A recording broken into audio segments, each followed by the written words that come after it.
Hi everyone, welcome to my YouTube channel. Thank you for tuning in. So today I have not just full moon messages for you, but we're also going to go over the month of April week by week for your specific zodiac sign.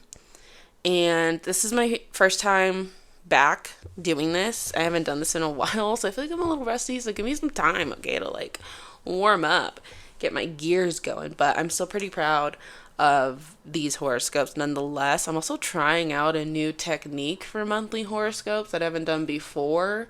I just learned so much about the moon cycle. I spent 17 hours going through a course that is a moon intensive by Stephen Forrest, and I learned so much from that course. So I'm just playing with some of the techniques. So I would love your feedback. Feel free to watch for your sun, moon, and rising signs. Your rising will be the most accurate, but if you don't know your rising, then you could definitely watch for your sun or moon sign. It's essentially just like making the sun your rising sign or making the moon your rising sign. And like watching for your sun sign could tell you maybe how you're outwardly experiencing this, whereas watching for your moon sign could tell you how you're experiencing this more on like a mystical level, psychological level, emotional level. And then watching for your rising sign just going to tell you exactly like where the planets are in your chart and whatnot. So yeah, feel free to watch for sun, moon, and rising. Thank you guys so much for tuning in. I'm really, really grateful. Growing on YouTube is going to be a little bit of a slow growth process, so thanks for being with me during the early stages. Thanks for taking a chance on me and spending time listening to this reading. Time is the most expensive piece of currency out here, in my opinion. So I'm just super, super grateful for that. Thank you. I hope you guys enjoy. Aries, sun, moon, and rising. Welcome to your month ahead astrology reading. We are going to be covering April 2026 for you, which is a major month. You probably know that and have heard that already. A couple channeled messages I'm getting is this month you are doing well. I think you are doing well. And if you're like, oh, I'm on the verge of doing well, I think it's going to go in your favor. If you're like, I'm trying to get my shit together, I think you are going to do well at doing that. Like, things are coming together. You're still here. You did it by yourself. You finessed this shit. And I'm getting triumph. I'm getting hallelujah kind of energy, this winner energy. And I think you have a very tempered fire and strength, and there's poise to you. There's a little bit of rebellion to you, but you're carrying it well. I feel like Aries has matured and is going through this like maturing process, stepping to the next phase of, adulthood and growing up, with Saturn being in Aries this month. I'm seeing that there's a lot of relationship clarity coming in. There's a lot of inner things that you're still releasing. And there's also an identity rebirth still occurring. Like, we're still pregnant with the new self. You know what I mean? It's still coming through. Let's get into week 1 of April. So we are going to have that full moon in Libra. And that is going to bring results and illumination when it comes to your relationships, commitments, the way that you connect with others. Something becomes clear. Something about the balance between you and another person gets, worked out. Full moon in Libra is very beautiful energy. It's rebalancing energy, especially with Venus moving into Taurus as well. I think there's something very fair and grounded, one that honors your needs and the reality of others and the reality of the connection. And if you're not in a connection, then this is about understanding your own like relationship patterns, your own fears, what connects you to people, what disconnects you, what walls you have up. I think you're learning so much about yourself through your friendships, through relationships, through business connections, through your social world. So Aries, you could be very social right now. Some of you could be defining a relationship or strengthening it, or some of you are recognizing a turning point in it. But I think that it'll give you closure, clarity. You'll be able to move on, enter new chapters, enter new commitments, new collaborations could come in, new leases, contracts, things like that. Now, you also have this waning gibbous in Scorpio. And I think that you are no longer neglecting your emotional depth, your vulnerability. You are doing the shadow work. You are processing things on a really deep level, especially things that have to do with trust, intimacy, emotional entanglements. This is a powerful healing phase where you are alchemizing your fears and your attachments and your patterns, everything that kept you guarded. You are learning to face what was intense and all of your intensity. And I think you're owning it, you're integrating it, you're embracing it, and you're ready to transform it. You're ready to give that part of you a chance. And I think it's taking your power back. And I think you're feeling a little more like yourself. I'm like getting this quote where it's like, it's Leah from Love Island, and she's like, I have been a good girl for the entire time. Oh no, she's like, I have been on my best behavior the entire time, and this is where it got me. I kind of feel like Aries is kind of a little bit at that, like, level, and they're like, and if not, then you're probably like, let me get on my best behavior. But if you have been on your best behavior and want to encourage you to keep going, and that you are in this phase where you're really ready to integrate it and see the power in it. You're also going to have a waning gibbous in Sagittarius. So I think that you're going to see the bigger picture too this month when it comes to what direction you want to go in. What is your personal truth? What is the longer, path that you're going to be moving towards? Like, what is on the horizon for you? And some of you might be like, I don't even know what's on the horizon, but I'm open to it. And we're feeling less scared of the unknown, less scared of the future, and I hope that we're not future tripping too much. This should be a month where you start to kind of make peace with that, and I think you're ready to refine it a little too. Like, if you've been thinking about going back to school, then you commit to that maybe in the first week of April, or if you're like wanting to go for a promotion at work, then you commit to that. Like, there's something just about setting like this longer term horizon plan for you. Now, week 2 of April, you'll have a last quarter moon in Capricorn, and I think this is a reality check. There's some reality checks that come in when it comes to your career, your reputation. What are you building? And if you're kind of building something that you don't want to be working at forever, this is the time to pivot. And if you are building something and you are ready to commit to it, then this is the time where you give it 100%.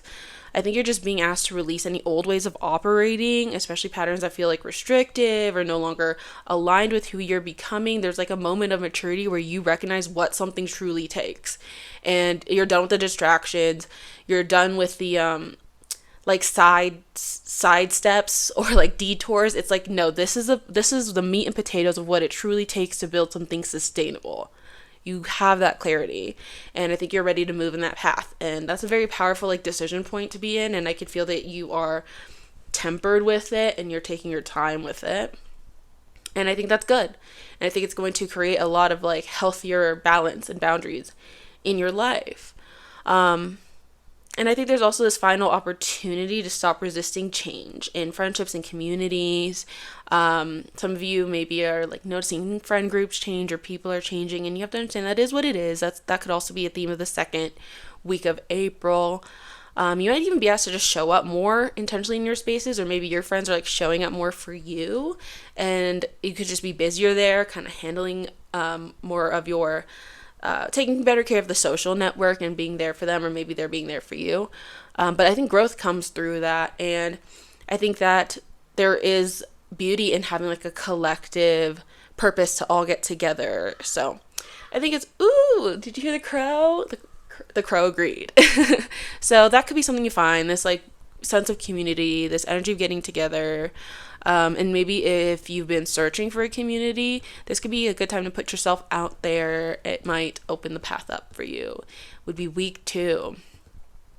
I think in week 2 of April, you're also moving through any final lessons in your inner world, in your healing, in your subconscious. There's like something coming full circle there. I think you've been letting so much buried, suppressed emotions like move through you. Week 2, it's like, okay, let's release it, let's surrender, let's move on.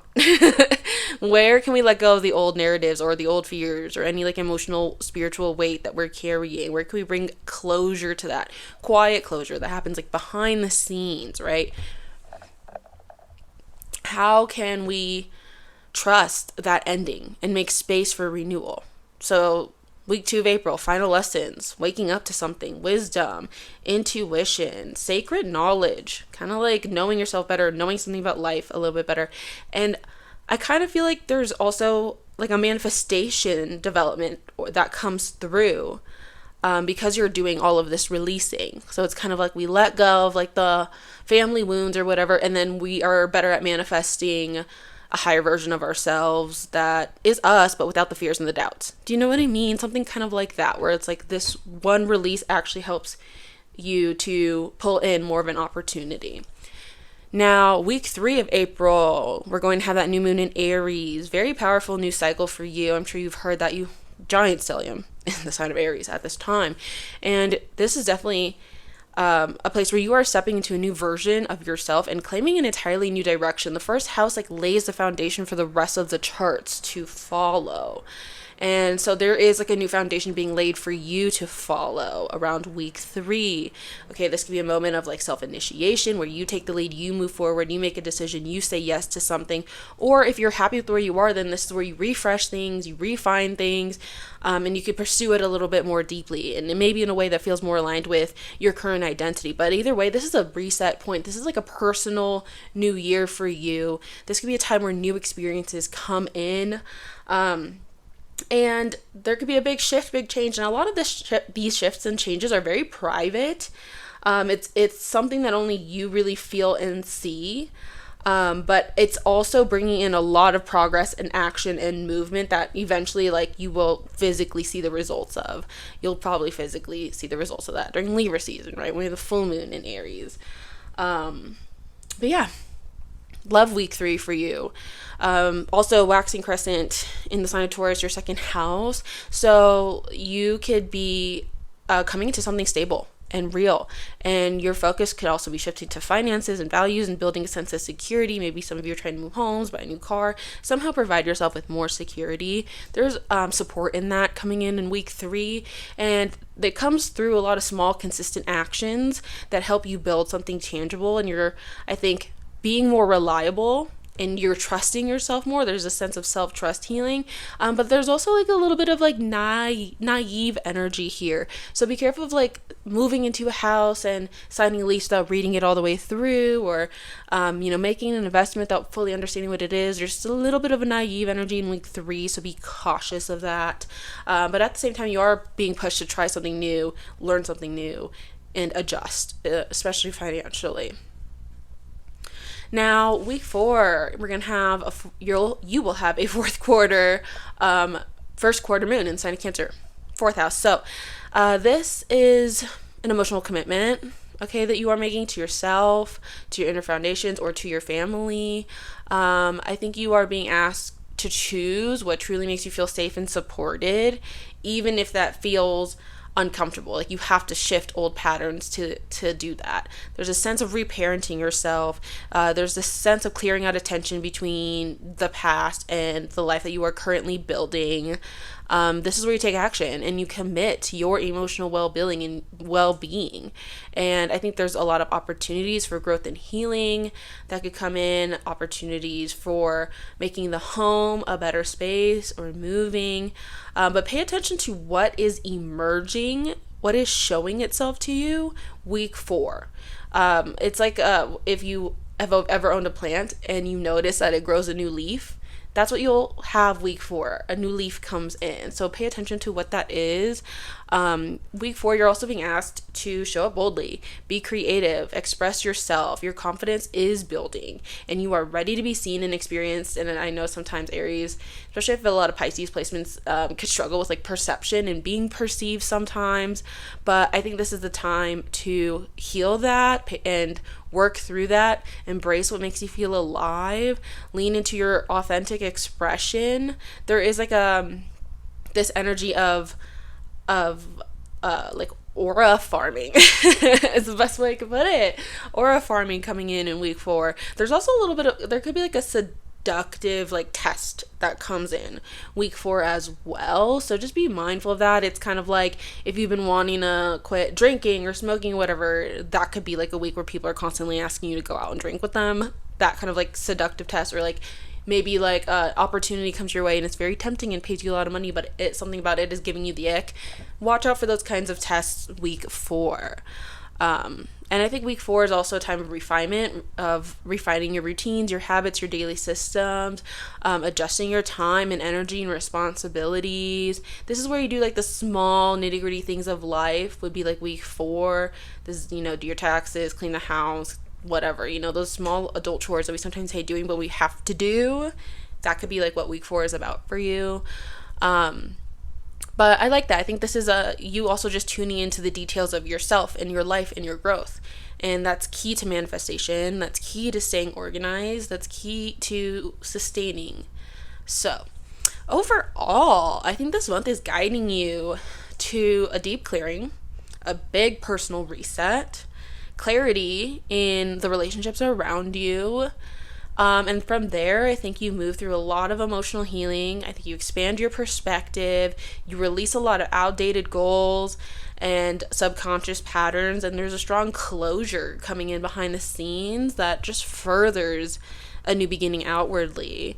And it furthers you stepping to a new version of yourself with so much more awareness and intention. And that's why it's so powerful, is because you're like, oh, I know who the heck I am this time around, and I know what to do with my strengths and weaknesses this time around.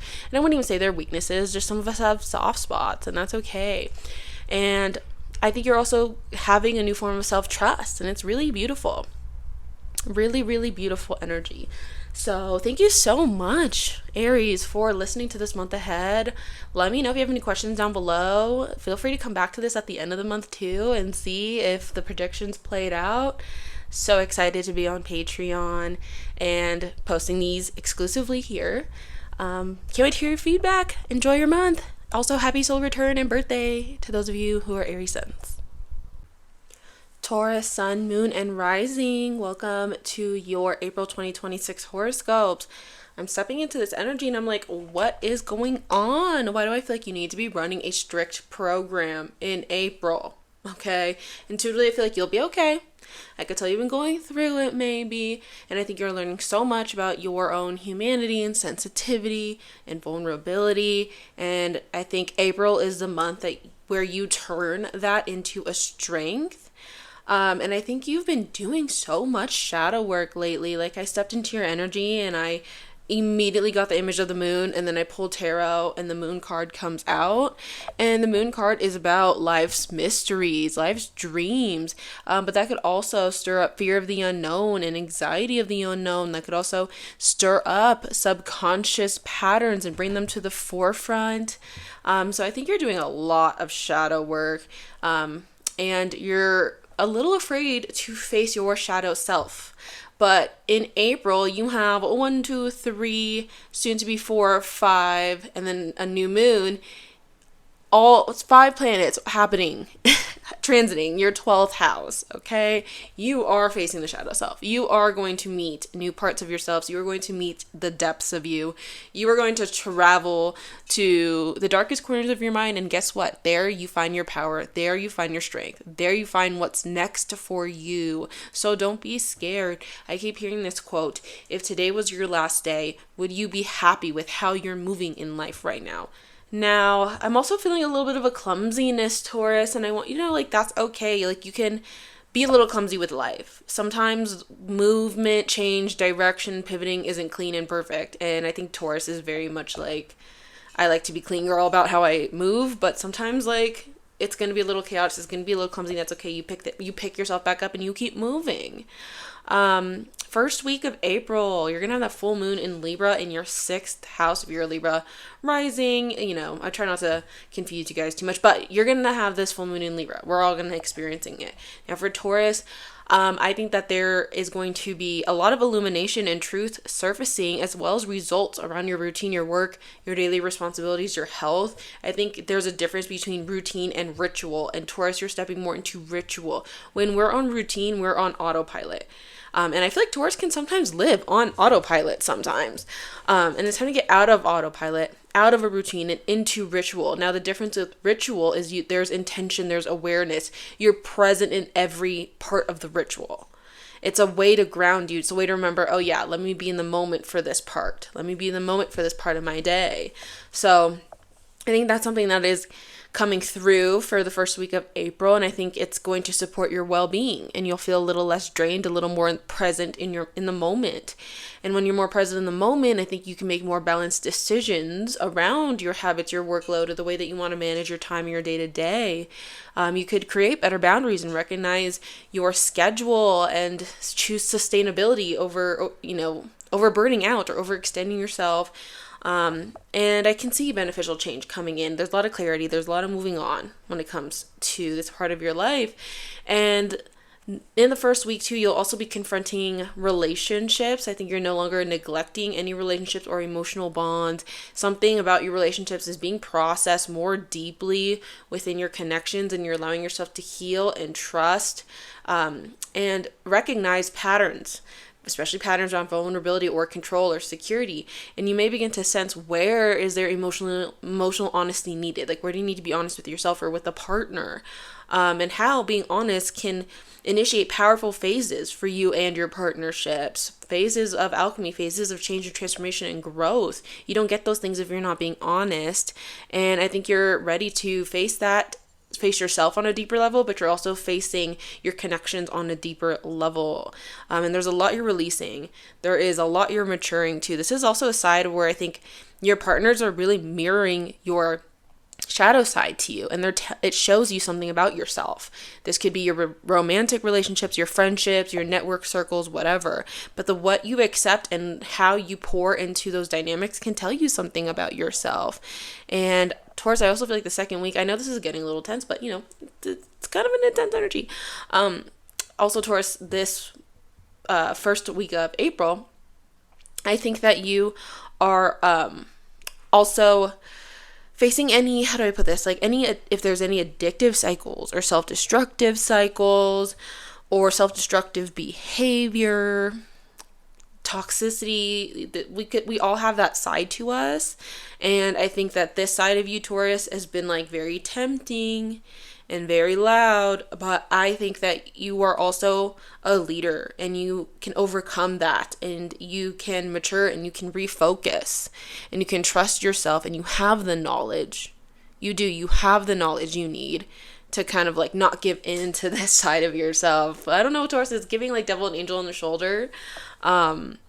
And I think we all kind of have like good, bad sides to us, toxic sides to us, healthy sides to us, whatever. But I just feel a little bit of temptation of yours coming through, especially that first week.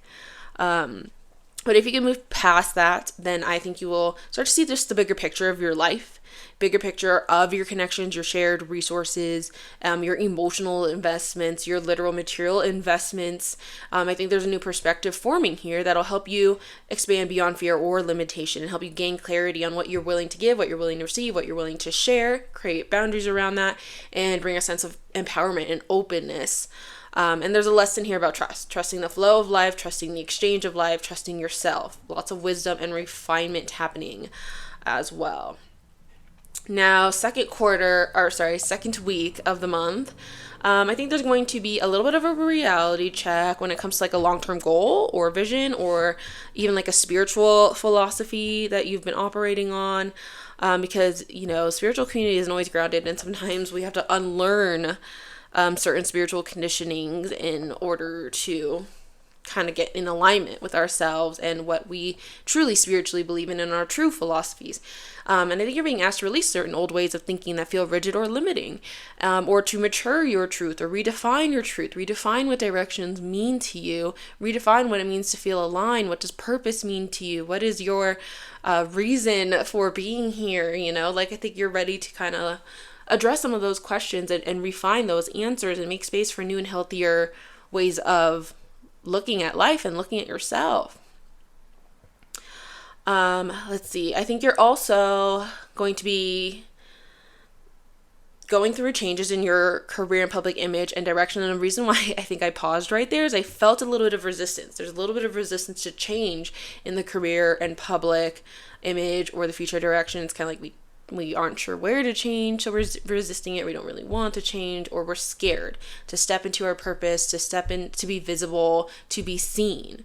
And so you're avoiding the role, or you're avoiding the responsibility.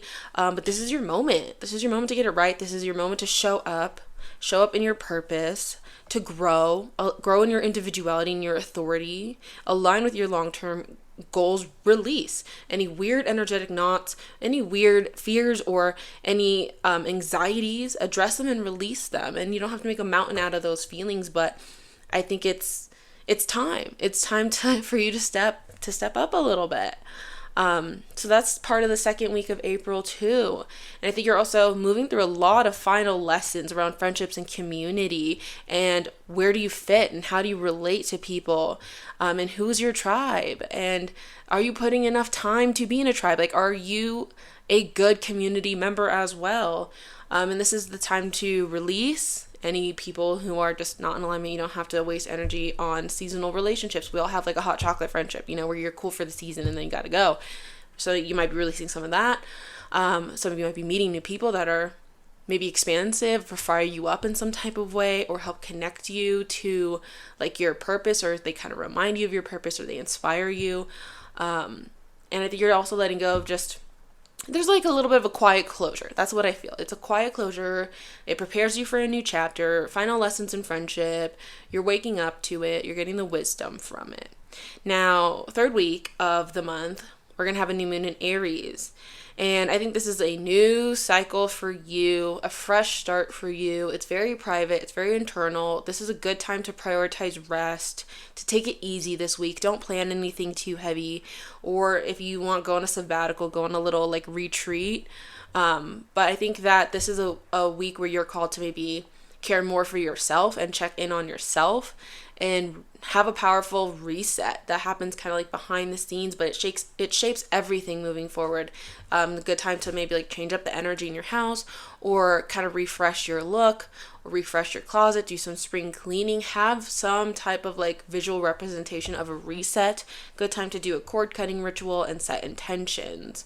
And I also think that you are going to have a new identity that comes out of it. I kind of see Taurus kind of like going like a little off grid maybe for the month, or just hiding away a little bit for the month, and then you come back and you're like a brand new person and you're like revived. You kind of come back a better person.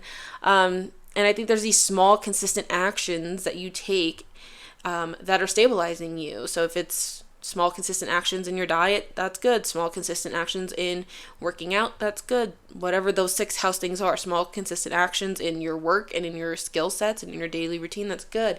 All those things are like, I think, what make you feel really secure in an ever-changing internal world. So it's like the internal world is changing. We want more routine in our regular day-to-day life, and so this is where manifestation begins to take form, though. And there's something a little bit of like you're learning here. There's a new handbook of self that you're learning, and you're kind of getting more with the times. You're adjusting yourself. I could see like, Taurus maybe like doing their makeup or their hair a little different to adjust with the times. I could see Taurus like maybe just learning new lingo or whatever, and kind of just, again, getting with times. Or maybe you learn a little bit more about technology or something that makes your life a little easier. Who knows? But a little bit of an upgrade, a little bit of an update is what I would say. It's like an update. Now, the last week of April, this is a kind of like an emotional commitment point for you. And I think what you are committing to is better thoughts, better conversations, better environments, all to support your emotional well-being. Any tension between kind of like your old ways versus new ways, I think will clear out. And if you're ready to take action on something, or you're ready to speak up about something, the 4th week has plenty of opportunities and growth and healing. So pay attention to what's emerging during that week. Pay attention to the people you might meet that week. You never know who you are meeting and what they can connect you to.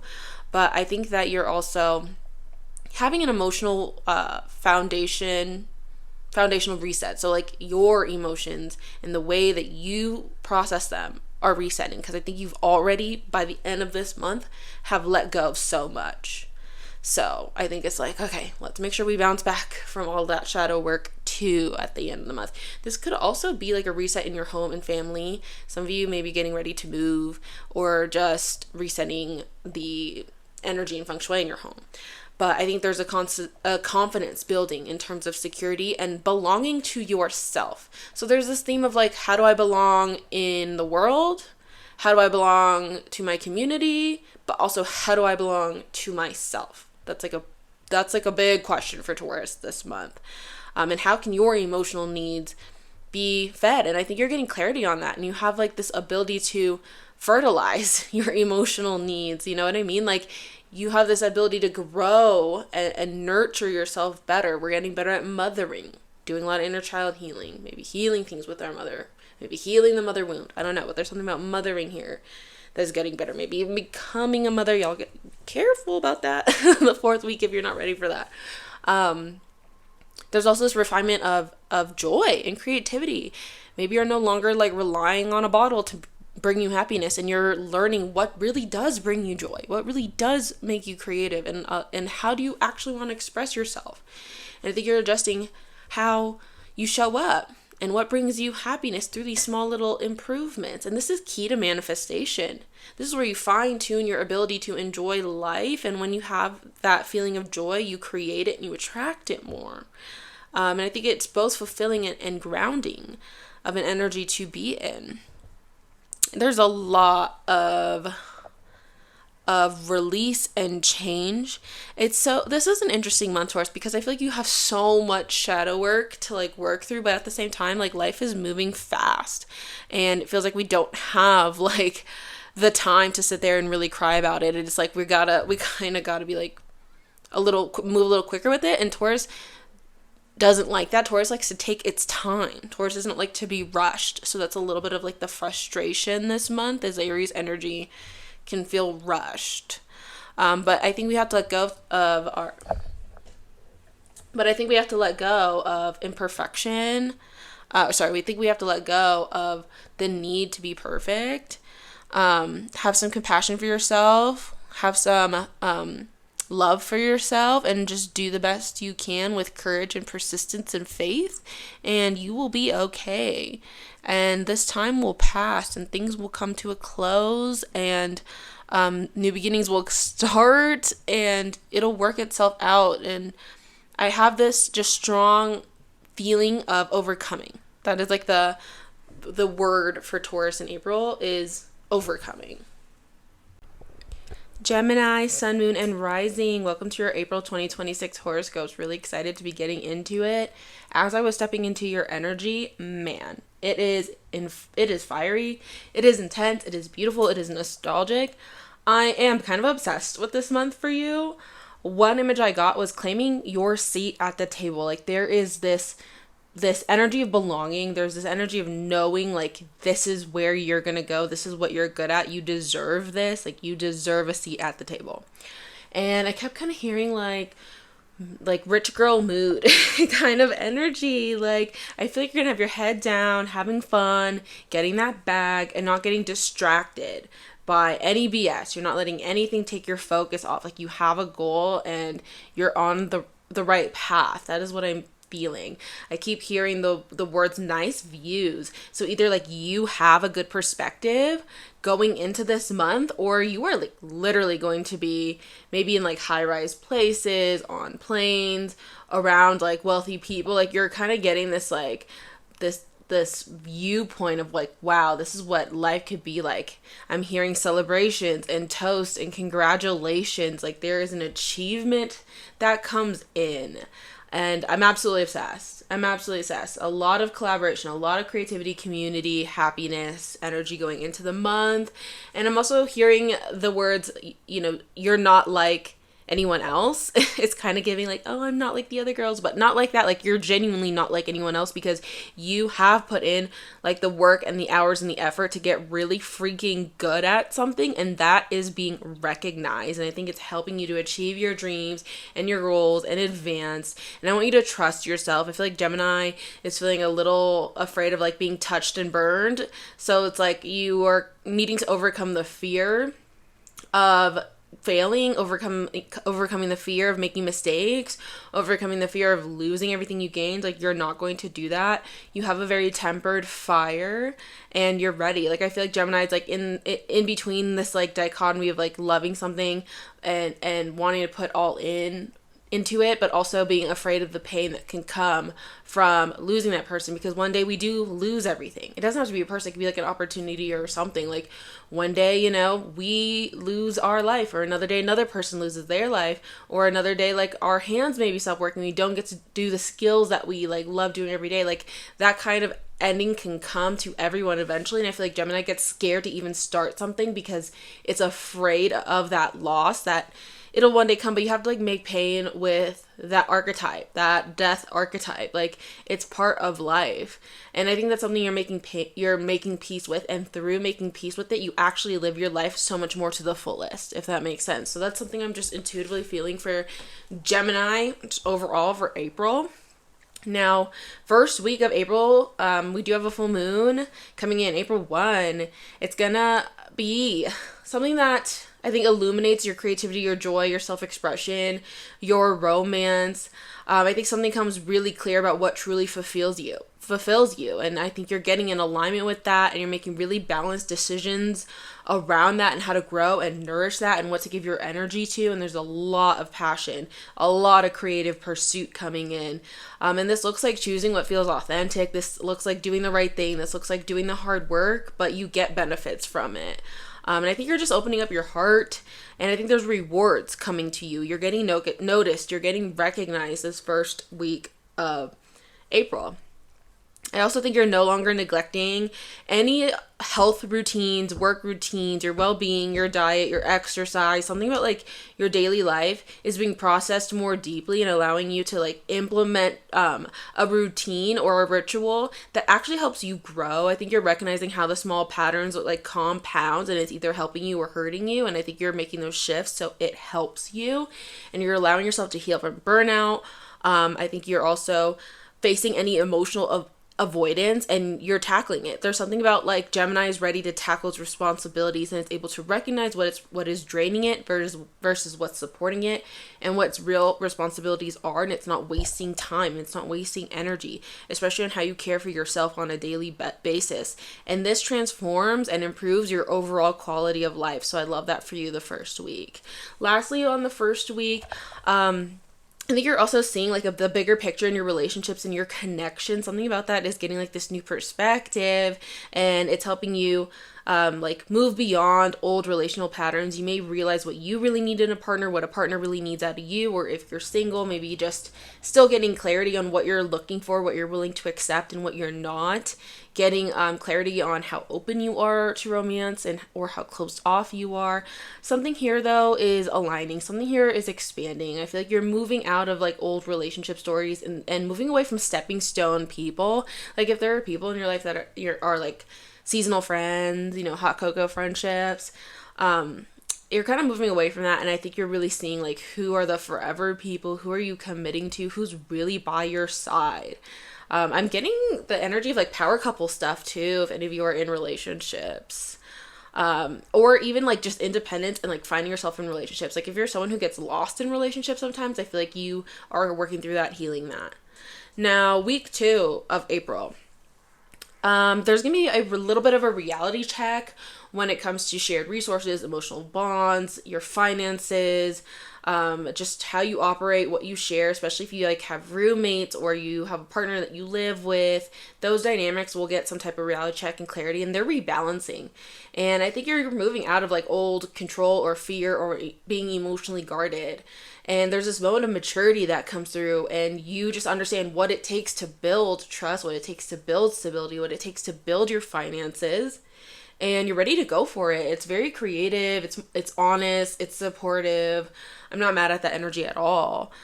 Second week of April, there could also be this opportunity that comes in for like new life direction.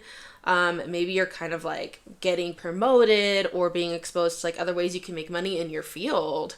Or maybe you're just kind of realizing a little bit more of what your purpose is and how you can step into that. Getting rid of outdated ideas and getting more with the times. It's a realignment week this week. And I think you're opening your mind up to like different worldviews, different perspectives, different ways to grow and evolve, and you're embracing that because you have that bigger picture perspective like I was talking about in the beginning. You have that bird's eye view. So of course it's going to give you a better idea of what the full trajectory is. And then that eventually bleeds into moving through final lessons around career purpose and public identity. I think you're coming full circle there. And what is your role in this world? What can you release? What can you surrender? What expectations or paths don't align with you? What is the new roles you're taking on? The new titles you're stepping into? There's a quiet closure and a preparation for a new direction here that is very beautiful. And I can tell you've been working very hard for it, and it's time. Now, week 3, this is about opportunities, direction, manifestation, rest, and prep. Week 2, I would say, was like, let's address the finances. Let's tighten up on purpose and career. And week 1 was more about like, let's have fun, but let's remember discipline and commitment too. Very mature month for Gemini. Anyway, week 3, I think that there could be new cycles that begin with friendships, community. Maybe friends are moving in and out, getting closer with friends or stepping away from friends or just finding a new network or community. Some of you could be getting connected with really insanely good networks that could help you build towards the future, that could give you opportunity, and that could like kind of push you to take initiative. I really like the energy of network circles for you. And I think this is where you are also like aligning with that future you. It's kind of like being around new people can bring out new versions of you, and this is helpful. And you felt that this new version of you has been like gestating for a while. Well, 3rd week, I think they're really coming out, and it's almost like a reintroduction. This is a new me. This is my new role. This is who I am now. Very beautiful. And I also think I also think it's important that 3rd week of April to balance all that busyness out with rest, with healing, small consistent actions to make sure you're staying stabilized and you're reconnecting with yourself and you're recharging your energy. Try not to burn out. That is like the shadow side. I think of the month from Geminis, they'll be so busy and it's go time and they know it.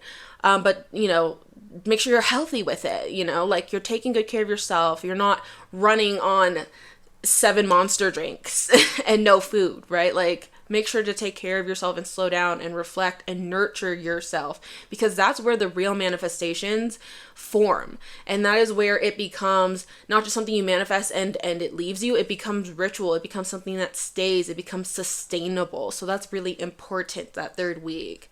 Now, the 4th week of April, like I said, this is about finances, home, and big ideas. And Gemini, I feel some big ideas coming for you. There's mental clarity, there's breakthroughs, there's success. Your mind is sharp. Stay sober, Gemini. Stay sober, because I think you need that. And there's a lot of positivity, pleasure, happiness, vitality, joy, fun, celebration, success still carrying through. I absolutely love it. And I think that there is this commitment point that you're making. And I think you are choosing to maybe minimize or like reduce a little bit, or kind of do, what's the word I'm looking for? Just like simplifying your life, so that way you can pivot, so you can shift. And I think this clears out any tension between the past version of yourself and the new version of yourself, between what feels safe versus what feels aligned. You're able to still prioritize yourself in an intentional way. You're just simplifying maybe how you do that a little bit in the fourth week of April. Some of you could be spring cleaning, getting rid of clothes, getting rid of a bunch of heavy junk that you just don't need, that's weighing you down, metaphysically or physically, spiritually or literally.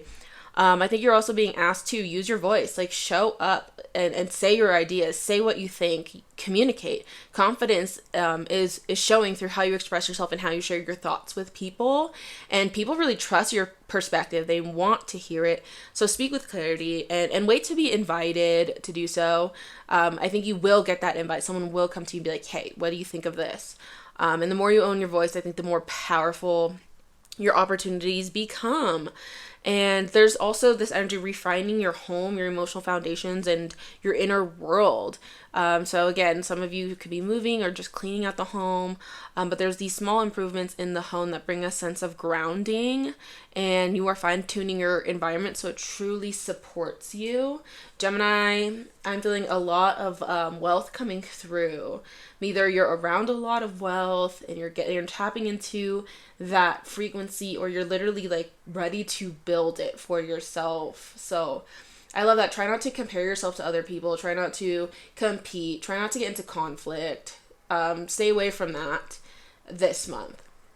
And overall, I love this energy for you. It's giving possibility, trust in life, have faith, have adventure, enjoy, enjoy, enjoy. Something tells me, Gemini, that like this is the month, and even going into the summer, like this could be a chunk of life where you feel very nostalgic over it, like 5-10 years from now. So soak it up and enjoy it.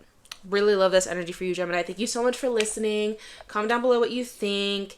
And I hope you have an amazing April 2026.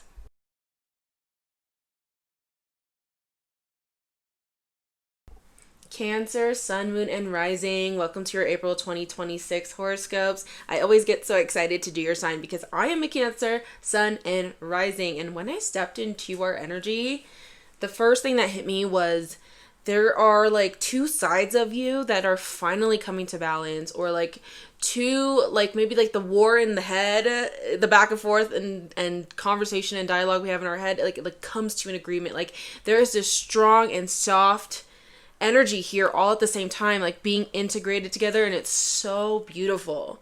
There is like a strength. It's like we're no longer at war with ourselves, no longer battling ourselves. It could be also like shadow sides and like your light sides coming together, and you're harmonious. Like something about you is harmonious. I'm also getting the quote like, if they might not like it, but like, what the heck are they going to do? What the heck are they going to say? Like Cancer, you have to not be scared of what others think, or maybe don't be scared of evil eye, or maybe don't be scared of like putting yourself out there and then feeling like something bad is going to happen to you. I feel like Cancer, you have a lot of responsibility. There's a sense of visibility coming through the month of April that is a little uncomfortable for Cancer, because Cancer likes its privacy. But I think all you need are strong boundaries. Like let yourself shine, let yourself be noticed, let yourself take off, but also have strong boundaries of where's the privacy and how can you protect your privacy. If some of you are like content creators or anything, then being strict about what you put online versus what you keep offline, and being very intentional with that.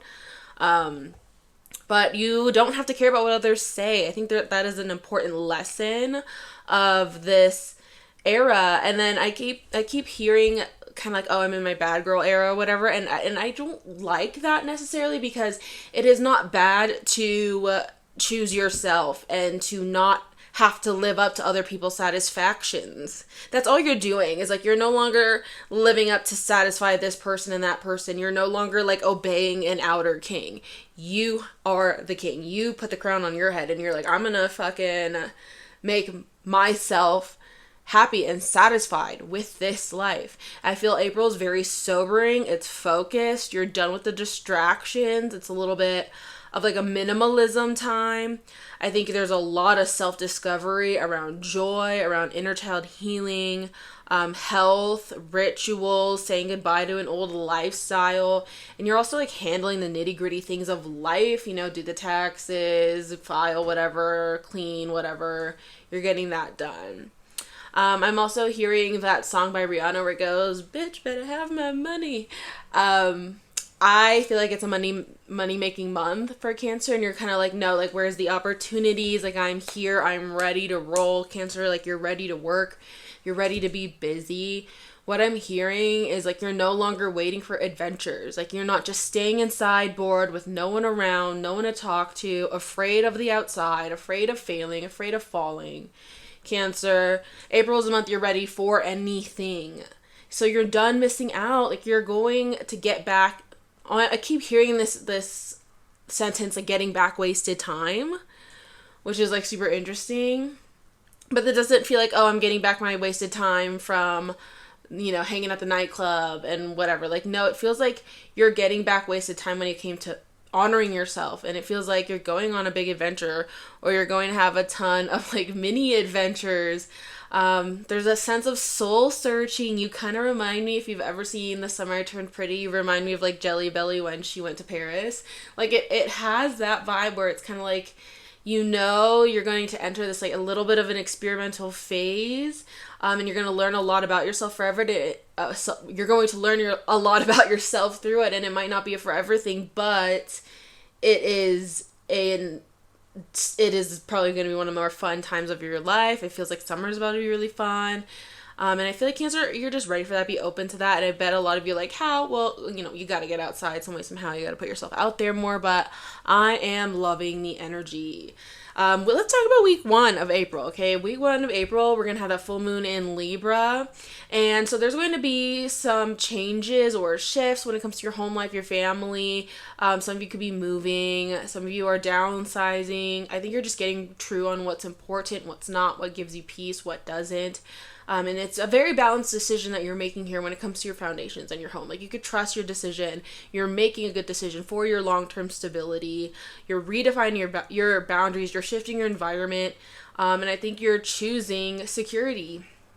As you move forward, I think there's a lot of benefits that come from this change. And it's very supportive of your outer world goals. I think the first week you're also no longer neglecting your joy or creativity or your emotional expression. I think this is where I'm hearing, like, you've been a good girl for so long, like, it's time to have a little fun, it's time to be wild, obviously be responsible about it, and self-sabotaging fun is never worth it, but something about this area is asking you to feel it, like, feel it more honestly, allow yourself to heal through this. I think you've done a lot of shadow work. What about the light work, you know, healing through the fun, healing through creativity, healing through joy. You may have recognized that, like, you've been holding yourself back from fully experiencing pleasure. And so this is the time to reconnect with that this first week of April. And it's going to be a source of empowerment. This first week of April is also about seeing the bigger picture when it comes to your work, your routines, your health, your daily habits. Like, some of us can just get stuck in this daily habit and we're like, we'll heal it tomorrow, and we never do. You are like seeing, like, these are the long-term reflects of having these habits in place. And if I'm not liking the long-term effects, well, then the habits need to change. So there is that new perspective that comes in that helps you form a better day-to-day ritual that helps you expand, helps you grow, actually supports you, actually recharges you. And there's a lot of insights about your lifestyle that's coming in. And I think you're getting a more free and more aligned lifestyle here. You're refining your lifestyle somehow. Now, week 2, it's very, I think, a little more serious, a little more mature. It's about independence. It's about education, like finishing up education or anything, addressing fears, addressing any intensity. There can be reality checks that come in, and you might have to release old ways of operating, especially patterns that feel like heavy or no longer sustainable. You're just having this moment of maturity. Like, you understand what it takes to build something strong and lasting, especially when it comes to dynamics and relationships and friendships and community. And I think you're ready to create space for new and healthier dynamics and boundaries there. And boundaries is a key thing, because Cancer can sometimes overgive like crazy to their communities and to their relationships. So I think that there is this kind of like rebalancing there in the second week. You'll also have the opportunity to make really deep psychological changes. I know that's getting, I know, I'm hearing the plane pass as we talk about this, and I kind of feel like these deep changes maybe help you take off, but I feel like that there's just something that was deeply rooted in your identity, deeply rooted in your emotional world that is shifting, and when that shifts, it could create like a big shift on the outside. And I think that there's a little bit of like a rebelling maybe against like the person you've been. And this rebelling is because you trust yourself more. You're like more intimate with yourself. You're more emotionally depth. You understand how to hold your big emotions. So you're kind of like detaching a little bit from a karma here that an old you created. I know this is getting a little esoteric. But essentially, I think you just have awareness, you have growth, you have intention, and you're transforming through it. Just to put it like in a more basic language. Any weird energetic knots and blockages, like, those are leaving. We're handling that. There's like this final wrap up there. The second week of April, I think you are also coming full circle when it comes to understanding your path and your purpose. If you've been a little unclear about that, I think it becomes more clear second week of April, and there is this moment of surrender. There is this moment of like releasing outdated narratives, being more intuitive, and trusting yourself to guide yourself. I think you've been a mentor to others, but what about being a mentor to yourself? What about seeking mentors too? Like you could find kind of like the next teacher or the guide that helps level you up, but there is this quiet closure happening, this quiet shift here that prepares you for the next change, which brings me to week 3. This is about recognition, momentum, awareness of your responsibilities and your reputation, changing your rep, healing your identity, and collaborating with people, friendships, social life. Like you've done the shadow work, you've had the shift, the change, and the transformation. All that like finalizes in the first half of April, and the second half of April is like, okay, well, let's reintroduce ourselves now. So there is this new cycle that begins in your public identity, and you're stepping more into this self-led version of yourself, and there's this new direction that you're ready to claim. It could be an opportunity, an idea, or maybe you just push yourself to finally like take those ideas and projects off the shelf and make them happen. But it's a powerful reset, and I think you're confident in how you're moving forward, and you're ready to start this momentum strong. I also think you're going to ground a little bit more, or experience or learn something new when it comes to community and being a part of a group. Something about that has to heal. Something about that is ready to stabilize and build. So be intentional to who you surround yourself with and what you're both working towards, and how you are both like, learning from each other. So I'm getting the image of like a mirror, very heavy mirroring energy around you. Friendship, healing. Go into the stories of your inner child and what were your first experiences with friendship and how are those playing out. I also see this energy of like not just friendship, but like better connects, better network circles. This is more like a professional thing that can come through. So some of you might be collaborating with people, getting into partnerships, getting into business with people. Lots of opportunity going there. Very visible week. Like I said, I think people see that there's this glow to you and they are ready to take a part of it. So you want to be picky and choosy with who you allow to take a part of it. It's kind of like you don't want, it's like flies to a light bulb kind of thing. We want to say no to the flies. Okay. Week 4. Now week 4 I feel like is about commitment.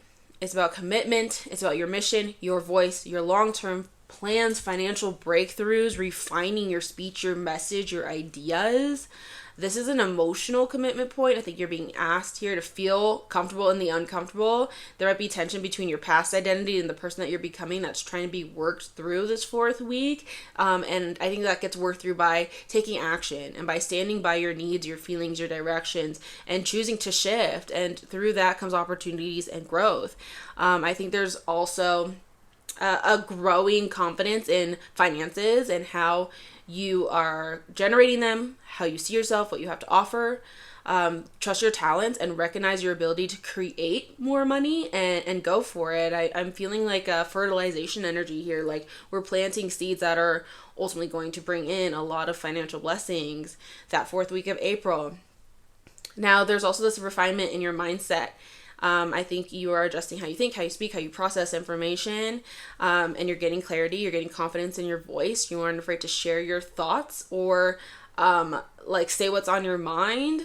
And even if that upsets people, if it's true to you and it's authentic, you're not afraid to say that. And something about that is key to manifestation. It's like a certain conversation needs to be said or certain words need to be said, and that manifests as everything.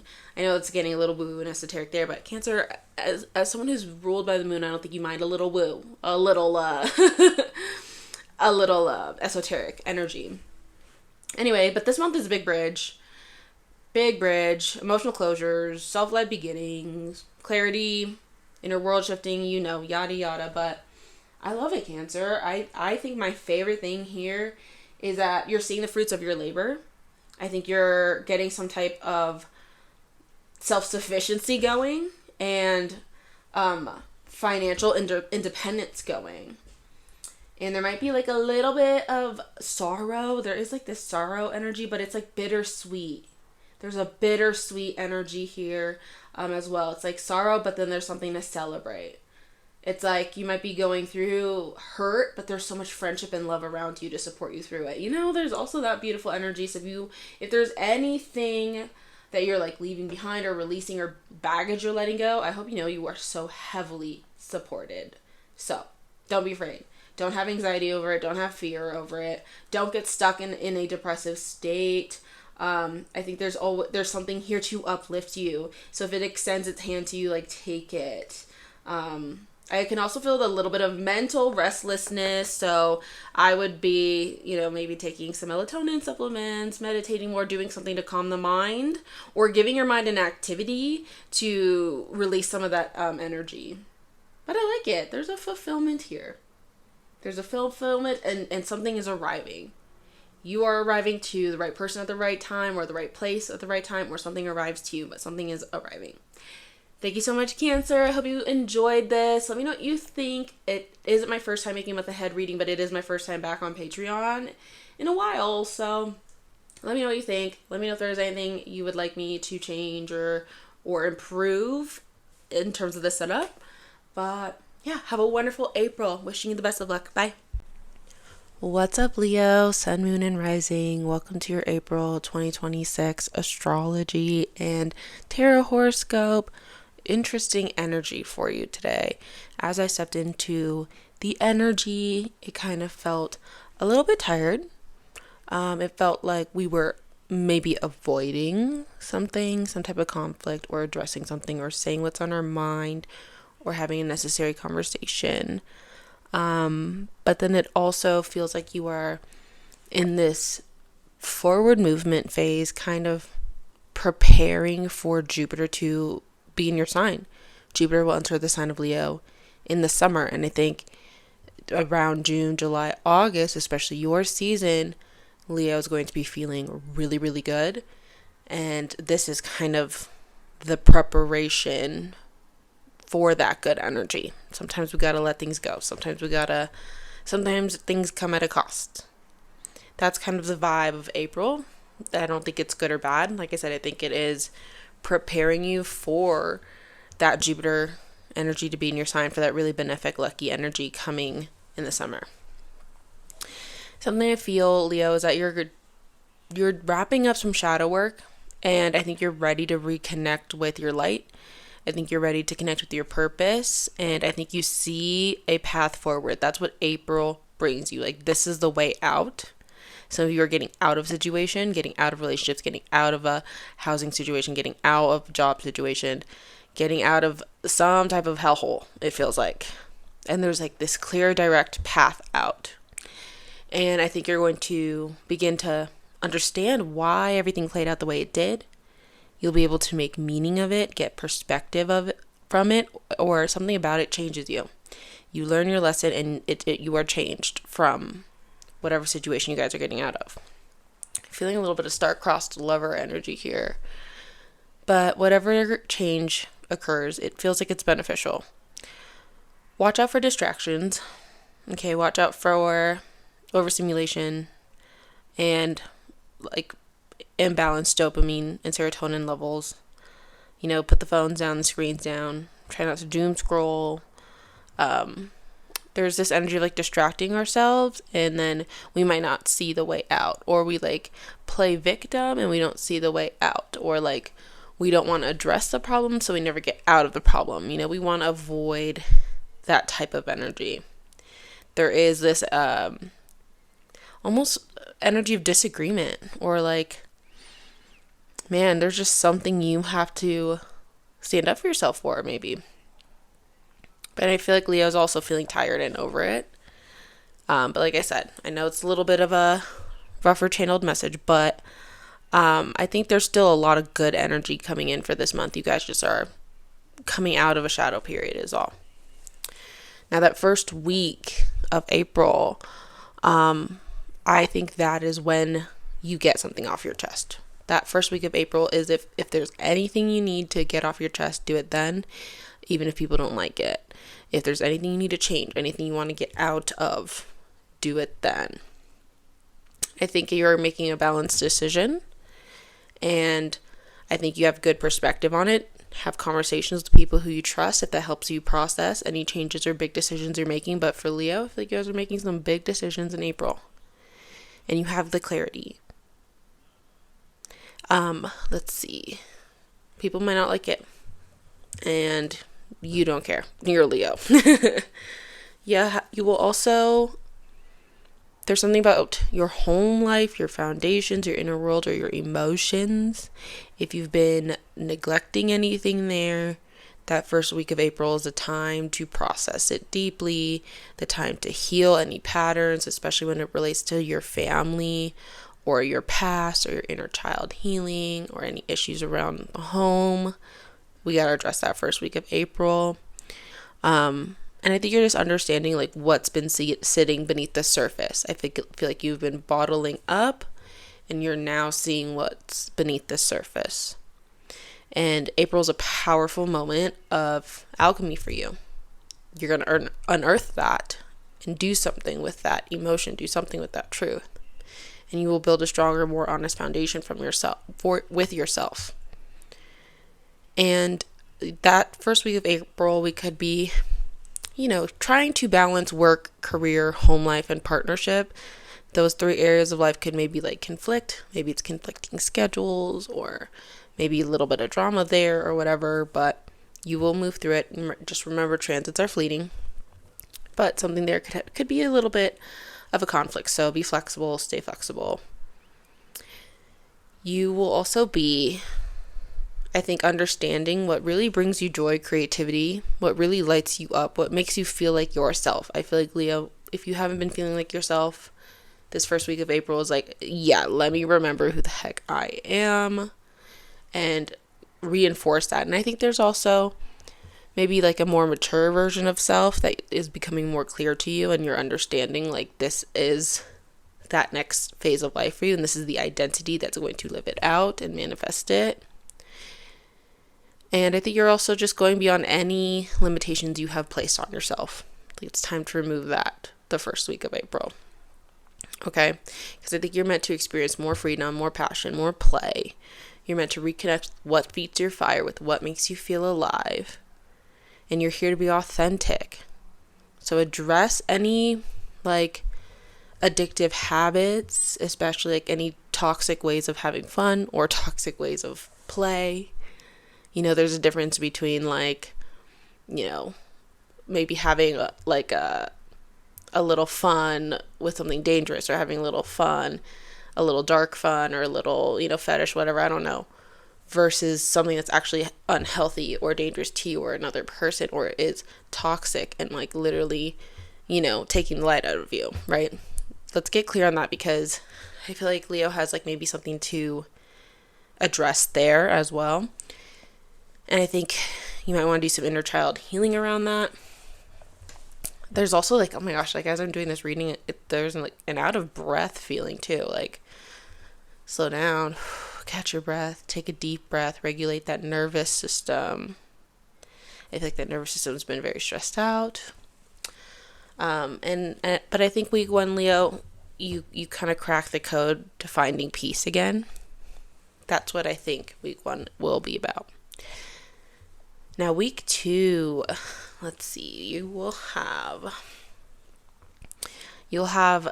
definitely some reality checks coming in when it comes to work or routines or your daily responsibilities. I think you're being asked to release old ways of operating. I think that you're going through a major lifestyle change, and I think that lifestyle change determines how successful the rest of the month will be and how great of a transit that Jupiter and Leo transit will be in the summer.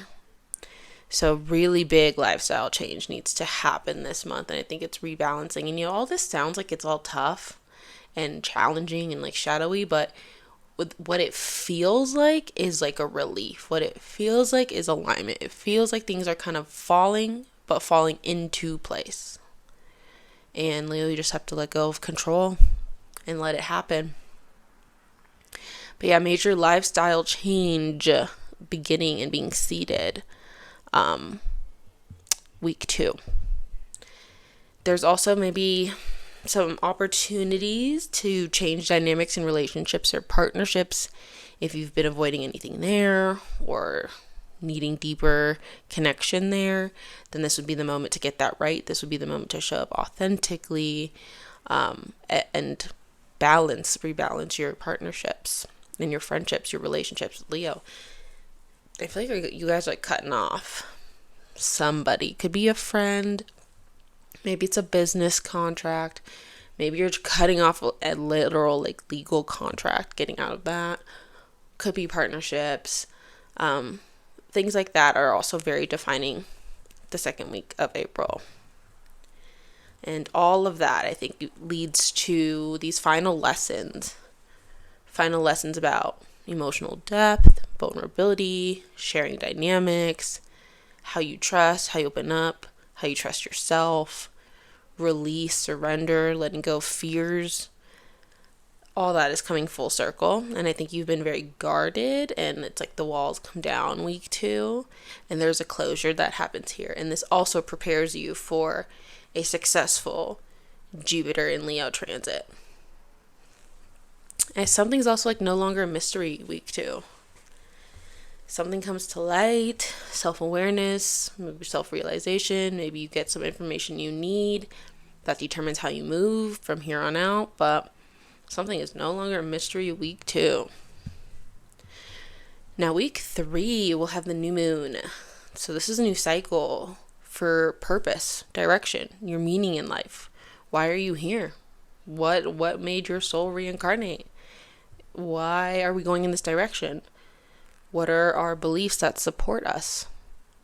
Do our beliefs support us? Do we have a sense of purpose? All this gets addressed, and a new cycle begins week 3 of April.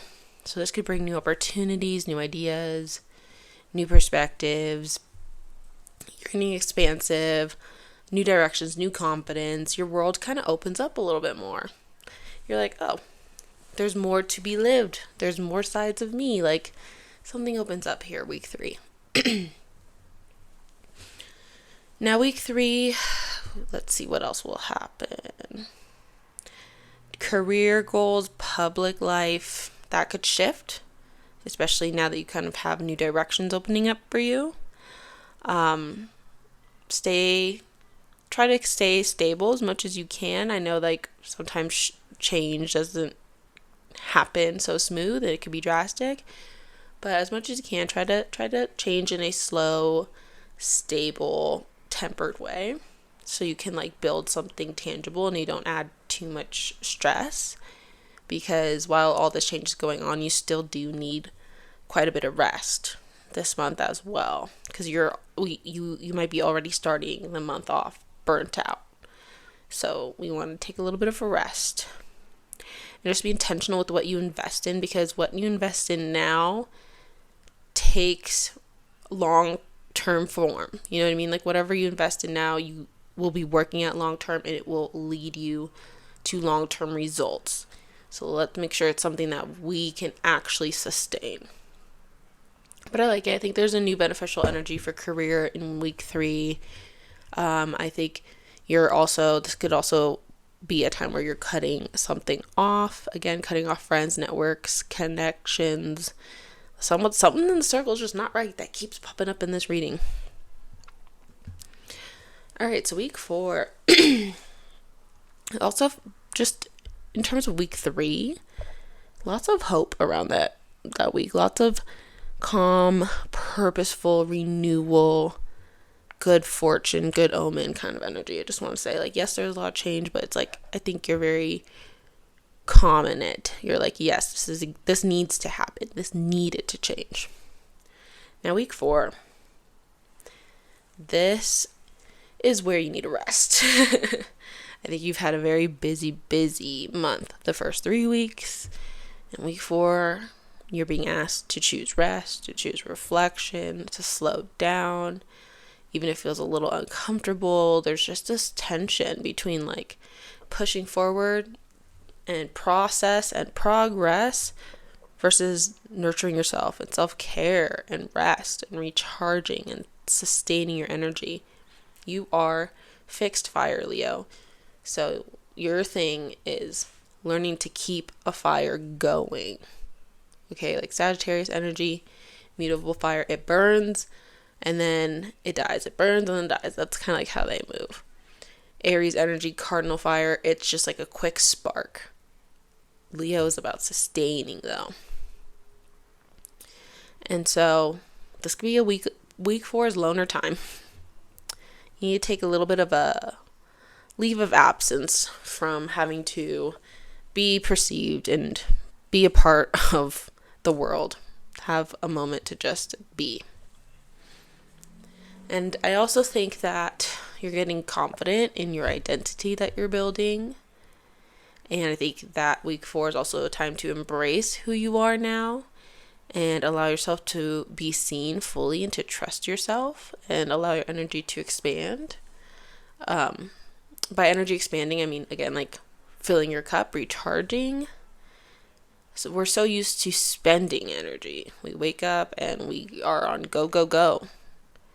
What about holding energy? That's just a big lesson. Like, I don't know, spiritually, there's something about like, if you can learn to save and sustain your energy, you can learn to save and sustain your life. You can learn to save and sustain your money. You can learn to save and sustain your relationships. Something just so spiritual about that lesson. Week 4 would also, speaking of money, I think week 4 is a time to refine the finances and just adjust how you manage your resources and what you prioritize. There could be small improvements made here that could help create a stronger foundation for long-term security. And I think you're fine-tuning your ability to support yourself in a grounded way. There could be mentorships coming in for how to make money, what the next step is, how to advance in career. Don't fall for any scammy pyramid schemes or whatever. But I think you could have like a good teacher come in. And you know, teachers can come in all different shapes, forms, and sizes. Sometimes it comes in as a little mentor. Sometimes it's a 5-minute TikTok video that taught you a lot. Sometimes it's a random drunk girl in the bathroom who just says the wisest thing you've ever heard. You never know. But be open to that. Good lessons around finances that will help you. And there could be a little bit of tension week 4. The tension would be about like finding your purpose and how do you fund it. Or maybe you find your purpose and it requires like this change of jobs and you want to do it in a steady way. So there is a little bit of like a back and forth or a tug and pull there. It's not necessarily a bad thing. We all been there. It's when I was first starting my astrology business, I was also working as a server, you know, so I was trying to like juggle both jobs. Or if you guys are looking for jobs, then this could be a time where like 2 different options pop up and you're like trying to juggle which one you want to do. But yeah, that is kind of the month of April. A little bit of like I said, a little bit of shadow work, but nothing crazy. I think you end it on a good note though. You end it feeling proud and practical and financially better, feeling nurtured, having courage, feeling like a little bit tested maybe by the universe, but your resilience came through and you got through the worst. That's kind of what I'm feeling. It's like you got through the worst and you're just kind of like almost out of it, and by the summer we're like fully out of it, but there's no need to worry or anything. So yeah, all right, Leo, hope you enjoyed this reading. Thank you so much for listening. I'll see you guys next time. Bye. Hello, Virgo. Welcome to your April 2026 horoscopes. Stepping into your energy, I immediately want to just take a deep breath in and out and have a big exhale. That's kind of what April's feeling like. With April, I'm sensing a lot of entrepreneurship energy in your bag, boss energy. I think that you are able and will have opportunity to build attention or an audience, or if you have business, then clientele, following niche, or if you just, if you have like a 9 to 5, then recognition. But there is this energy of eyes on you in a positive way. And sometimes this can overwhelm Virgo, as Virgo is very controlling sometimes of how it likes to be perceived, no shade. As a Scorpio, I can relate. But I think that you have a very beautiful energy and aura to you. You have a confidence, you have a zest for life, you have a determination. Know that you are powerful and you don't need anyone's approval, and your empowerment does not need to be outsourced. And it's ironic how it's you being in that energy maybe is what makes you the most magnetic. That's a good way to say this. It's very magnetic. And, you can be magnetic in a good way or bad way. That is your free will. But I hope you use this energy for good, because I like it a lot. It's good. It is, it's got you're having the star archetype kind of come up to me. So there's a faith in it. There's purpose in it. There's good fortune, good omen. That's another way to describe April for Virgos is energy of good omen.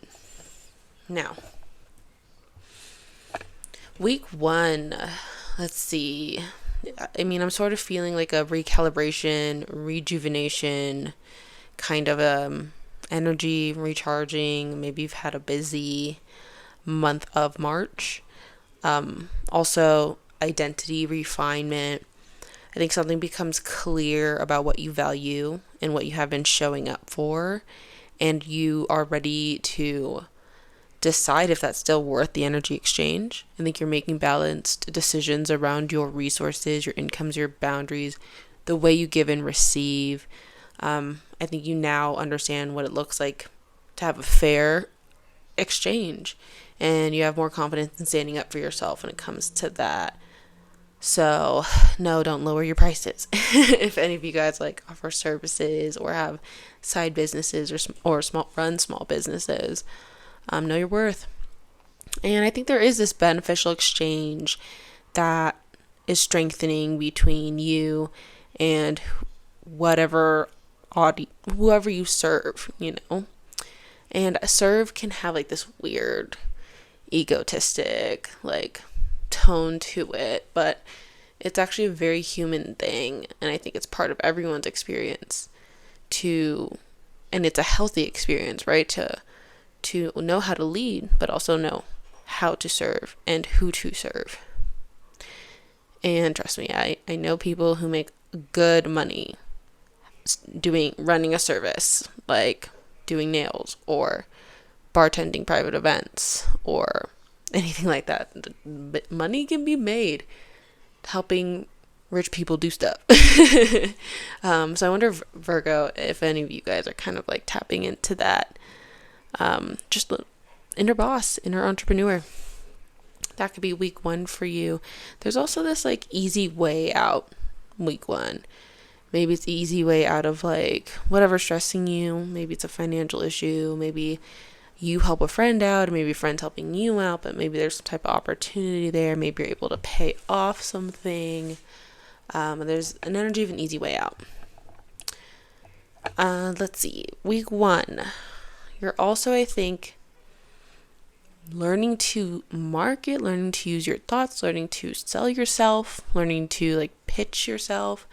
There's something about how you express yourself and how you tell other people about yourself that I think is very important, and you'd be surprised how a small conversation like that can open up opportunities for us. Also, maybe something about your reality kind of shifts, a little bit of a reality shift.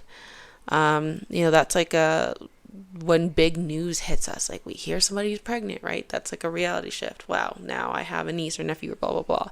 So it could be hearing news that kind of just, again, kind of just changes your life a little, but not in a dramatic way, right? Sometimes a reality shift can be, wow, our nephew graduated high school and now they're no longer this child, they're entering the world and they're going to college, and it's such a small reality shift for you, but it's yeah, no, you don't have a baby nephew anymore. Your nephew's now a grown adult. Small, but also big, right? So that's kind of could be the energy of week 1. I also feel if there's something you need to say it with your chest, Virgo.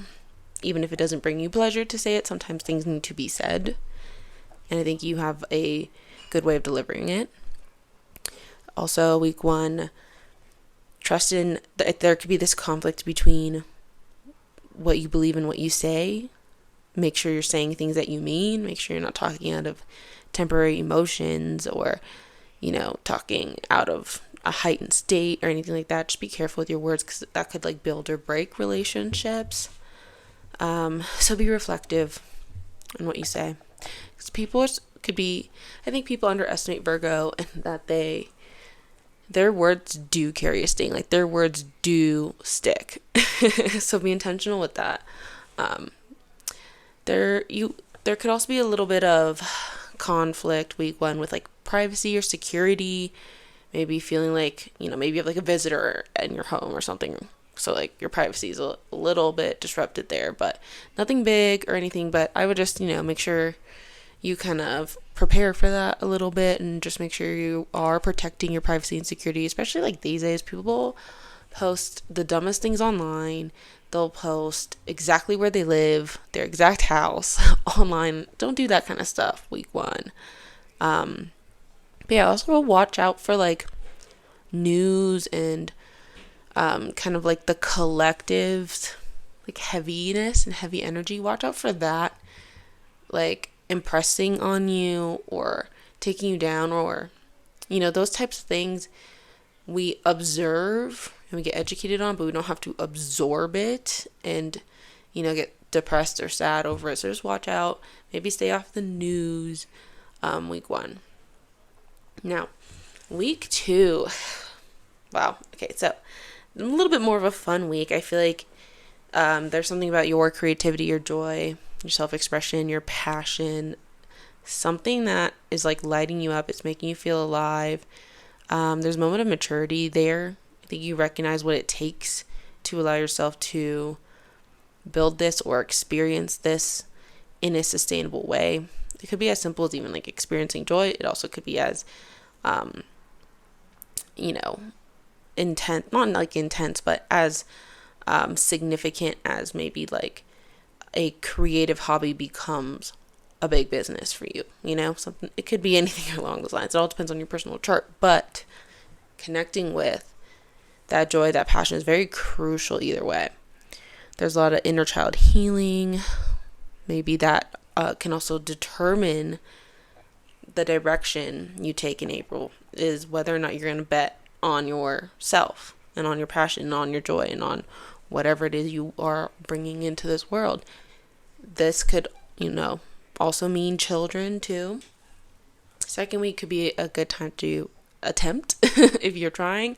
If not, then, especially if your cycle aligns with that, good. But if not, then protect yourself. Let's see. I would also think a conflict here is fearing what other people think. Virgo, fuck that.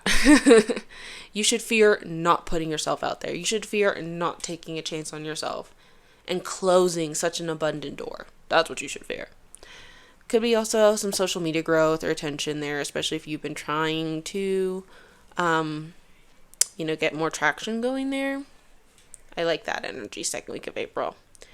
Also, opportunity to change up your routines, especially if they're draining or they're burning you out. If they're keeping you busy in a good way, awesome. But if there's anything where you've been feeling deeply that you just want to rebel against that, do it the second week of April. Because second week of April, we kind of have to get things right. We have to get our lifestyle right. And our lifestyle needs to support the well-being and the growth that we want. It needs to be consistent habits that we can actually sustain. So something about that, I think, is making a positive change. Also, second week of April, relationships. Some final lessons wrapping up there about love, commitment, evolving with or without your partner, whether you have one or not. Still evolving in this house of how you connect to other people. And it's a very spiritual thing as well. How do you connect with people spiritually? Can you grow together? Do you support each other? Are you seeing the other person evolve, or are they dwindling And sometimes if we see our partner dwindling, we gotta pull them to the side, talk to them and say, hey, like, what do we gotta do to get your light back? Week 3, we have the new moon. So this is great for your building long-term sustainable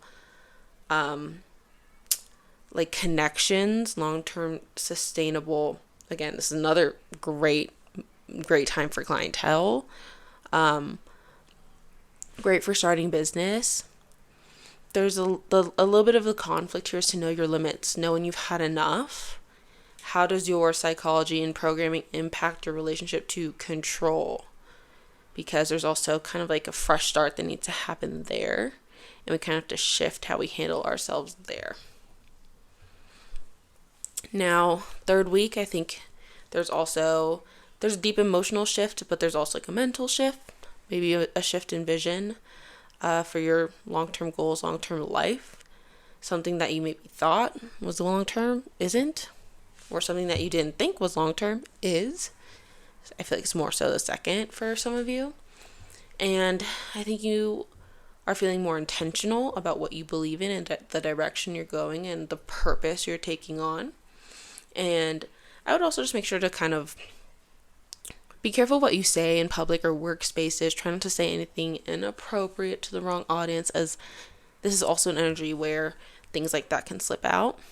Now, the last week of April, this is a good week for commitment, especially to friendships, communities, future goals. Again, this is another great one for social media and audience and community building there. I know I keep mentioning that. I don't know, that keeps coming up for you, Virgo. I feel like you have like a karmic collective. That's what it feels like a karmic collective that you need to get connected with. And it's going to find you one way, some way, somehow is the saying. It's going to find you like that in April. But I think that it's a major turning point. Like, who you are connecting with is a major turning point, and how can you be of service to that is another major turning point. Fourth week of April, I'd also just be mindful of burnout and feeling a little tired. And I think this is a time to just recalibrate, feel empowered in private, celebrate yourself in private, refine if you need to. And I also think that you're choosing yourself too, the fourth week. You have a new aura, new energy, new role that is very clear to you, and it brings on this new identity, and I think you're choosing yourself. There could be this little bit of a karmic test of, it's almost like the universe is like, yes, you can have everything you're manifesting, but what are you willing to do? Are you willing to work for it? Are you willing to do what you have to do? Okay, because we have that whole Aries stellium. We have the whole Aries stellium, but Saturn is there. And Saturn's not going to make all this new sparky, fiery energy easy. You know what I mean? There's something that there's hard work to be done. And so April is that question of will you do it? And I think you absolutely will. If anything, I think your problem would be being overcommitted. Being so overcommitted that you are disorganized, or that there's a lack of balance and you're burning out, or that you're not taking good care of yourself. So that, I think, would be the shadow side. But I think you overall, you have the ambition, you're action oriented, you're driven, you're quick thinking, and you're ready. Also with April, there is this contemplation. I don't get stuck contemplating it. That's something that I'm feeling too, is don't get stuck planning it out. Don't get stuck wondering if this decision is right, or if you're going to make a mistake, or how you're going to look. I think you just trust what you think is the right thing to do, and go from there. And if other people don't agree or don't like it, doesn't matter. As long as you felt like you were doing the right thing and you did, you could always learn and grow from it. But what matters is the intention to do the right thing is there, and that's how you're moving. All right, Virgo. Thank you so much for listening. Can't wait to upload this to Patreon. Best of luck in April. Goodbye. Hello, Libra, and welcome to your April 2026 horoscopes. Thank you so much for tuning in. As I'm stepping into your energy, something I feel is that you might be a little bit disorganized going into the month, but I think that you will get it together and you will figure out how to prepare, how to progress. I think you will have a better understanding of like where you're going and what is needed to get there. So there, I do feel like going into the month we might be a little bit overwhelmed, but we're going to work it out for sure. And I hope you know that there are friends and people out here hoping you're okay and are willing to help if you need help. So don't be afraid to ask. And I feel like there are also people that you should check in with. Maybe you haven't reached out to certain people in a while. Maybe it's good to just check in and see how they're doing as well. Now, April is an interesting energy. I do feel like you have to watch your temper a little bit. Watch out for burnout. Watch out for crashing out. Okay, just there could be something that just is a little triggering. But April's not the time to wild out over it. Okay, so reel it in. Reel it in. And remember, time is going to heal all wounds and everything passes. But overall, I think April is about evolving, maturing. It's very romantic for some of you. Let's get into it. First week of April, you'll have that full moon in Libra, in your sign. You are the star of the show, the first week of April. And I think you're going to be pretty busy that week. You're focusing on yourself, you're focusing on your work, but then you could also be very busy with like partnerships, maybe just partners and people, friends, people that you have like one-on-one connections with could just be like demanding a lot of you. You know, maybe there's birthday showers and weddings to attend, and you know, we kind of have to be a little busy for our people sometimes. So that's kind of the tone of first week of April. There could be like a lot of plans being made, or maybe you're busy with your partner, like you're making big moves together and you're planning something big together. And the first week of April could just be busy handling all that nitty gritty. But like I said, you get it together, you get it organized, and you get it done. So love that for you. There's also, I think, a recognition in work. I think there's a flow coming in with finances. Make sure you're not, first week of April is not the time to be neglecting your finances, to be doubting your self-worth, to be sabotaging yourself. Make sure you're processing how you relate to money, security, and getting what you deserve. And if there's any scarcity or self-doubt or control issues that need healing, you need to address that this first week of April, so that way it does not impact you moving forward. This is a really powerful phase to transform your relationship with money and strengthen your foundation. And if it is strong, 333 as I say this, if it is strong, then that first week of April can bring in a flow of opportunities, or you can just kind of feel like there's a constant flow of abundance and security coming your way. Now, first week of April, I think, is also about speaking up, standing up for yourself. Watch out for a little bit of jealousy. Libra, you've got a lot of good things going on. You've got a lot of like light and power and strength in you that other people can see. I feel like you have some good luck or good karma that other people can see. So just watch out for jealousy. Don't let that get into your head. Don't let anyone get into your energy. Make sure you cleanse that off at the end of the day. Cleanse your space, protect your space. But nobody can mess with what's meant for you too. I want you to know that and to affirm that. So say an affirmation out loud, like there's a protective bubble around you and nobody can penetrate it. Like you are unfuckwithable at this moment and every moment moving forward. So yeah. Now week 2 of April, I think that there is a big turning point when it comes to home or family or your emotional foundations. I think that you could be moving or fixing up the home or like reorganizing, redecorating the home. But I think there's a reality check there where you're like, something's just not efficient, but you also understand how to make it more efficient. So no problem there. You'll have it together. Don't try. This first half of April is a little overwhelming for work and home life. So make sure you're just, again, like preparing yourself, pacing yourself, being kind and compassionate. Try not to get too overwhelmed. Now, I also think it's important that second week of April to be sober and just see what addictive tendencies are popping up.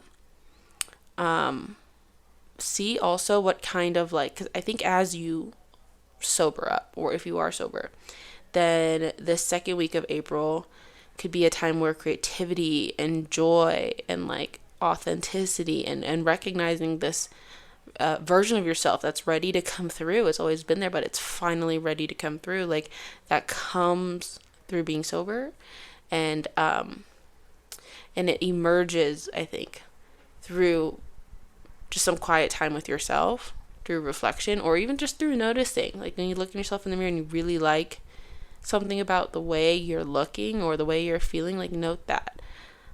But it's beautiful. There's this beautiful energy around self-creation. And Libra, I think you're being really intentional with that. And the person that you are creating, the version of yourself right now that you're creating, is very beautiful. And they're long-lasting. I think there's also some final lessons about your health and your lifestyle for week 2. It's like we have to get something right there. I think we have all the data we need to create a routine, and we have all the data we need to know what sustains our well-being. And I think you're getting good at taking care of yourself inside and out. I think you're letting go of habits that are just holding you down. There's a quiet closure here, and it's getting you ready for a healthier lifestyle. Try to rest, try to relax, try to contemplate, retreat, have some solitude, because like I said, that's when you get visions of what's right, what's next for you, what decisions need to be made, who you are, and what kind of energy you need to be in, what kind of attitude you need to have on life. Now, going into week 3, we'll have that new moon in Aries.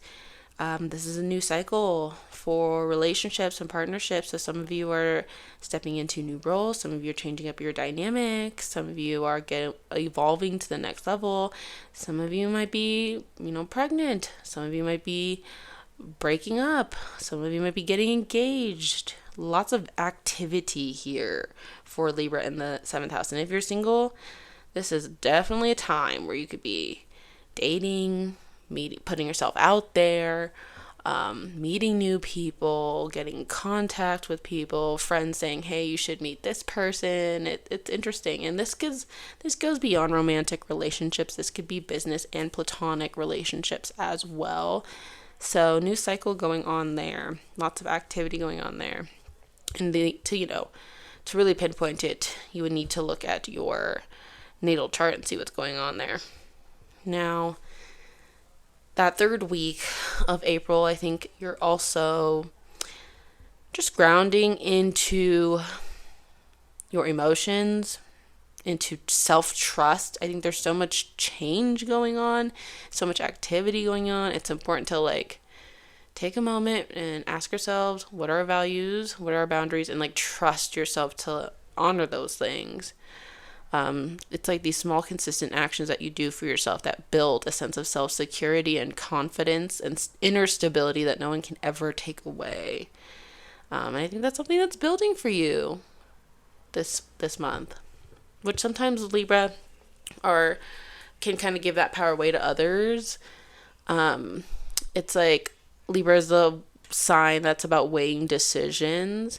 So if it's negatively aspected, like the planets in there have any tough, challenging aspects, then sometimes Libra can give its energy away, and like always seek approval from someone else, or always like ask someone else to give their opinion. And there are some decisions that other people can't make for you. There are some decisions that do not require another person's opinion. Now, fourth week of April, a lot's going on here in your career and your public direction. Some of you will be choosing new paths that actually align with your body's needs and abilities and limitations. And some of you will be making that shift, even if it's uncomfortable. For those of you who like where you are, then there could be like a turning point here, recognition here, promotions, just taking more action, committing to your job more, or maybe even standing up for yourself here. If any of you guys have, this is a more, I think, specific message, but if any of you guys have, are like in the public eye at all, watch out for your partner impacting your reputation. Okay, that could be a good thing. Sometimes our partners impact our reputation in a good way, and sometimes they impact our reputation in a negative way. So watch out for that. Make sure they know when to shut up. 11th house energy too, being present this fourth week. You'll have a waxing gibbous in Leo. Okay, so friendships, community, confidence is building there. Maybe connecting with other people, knowing what role you play in your network, maybe getting a better role in your network. Maybe you're embracing some type of leadership. Maybe some of you are building communities. I know building communities online is becoming more and more popular. Building a presence online, in general is possible and aligned with this energy. I think there's also a conflict or confusion that you have transcended by the end of the month. It's like some mystery, some question. It's all answered. At the end of the month, you come out of it feeling very clear about what's ahead. And I think there's a lot of emotions and past stuff that's been processed and is like done and door closed. So I like that. April has like a closure energy. And I think that you're taking better care of yourself behind the scenes. And you're just fine-tuning. April is this month of fine-tuning. I don't feel like Libra is too far off. And like I said, I feel like you have a lot of good karma. Even if any of you face like something difficult, or if you're working through a pain, or working through a loss, working through a divorce, or anything like that, you are still like divinely protected. There's still like a lot of good karma here. So, yeah. Thank you guys so much for tuning in. I hope that you enjoyed this reading. Let me know what you think. And best of luck in April. We'll talk next month. Bye. Hello, Scorpio. And what is with this echo? Let me tone that down. Hello, Scorpio. Welcome to your April 2026 horoscopes. You guys are my last sign of today. We'll end up finishing the rest tomorrow. But stepping into your energy, I could tell that life's getting strict. Things are getting strict in April. You need to reel it back, Scorpio. You're doing too much of something. I don't know what it is. Maybe it's drinking. Maybe it's partying. Maybe we're overeating. Maybe we're overworking. Maybe we're undereating. Like there's just something that is too much, though. Let's reel that back. There's also this energy of like, oh shit, here's the shadow side of me. Like it's like meeting like the more evil part of ourselves, which I feel comfortable saying around Scorpio because I think you get me. It's not that it's necessarily evil, but you're like, this is a part of me that can cause a lot of damage.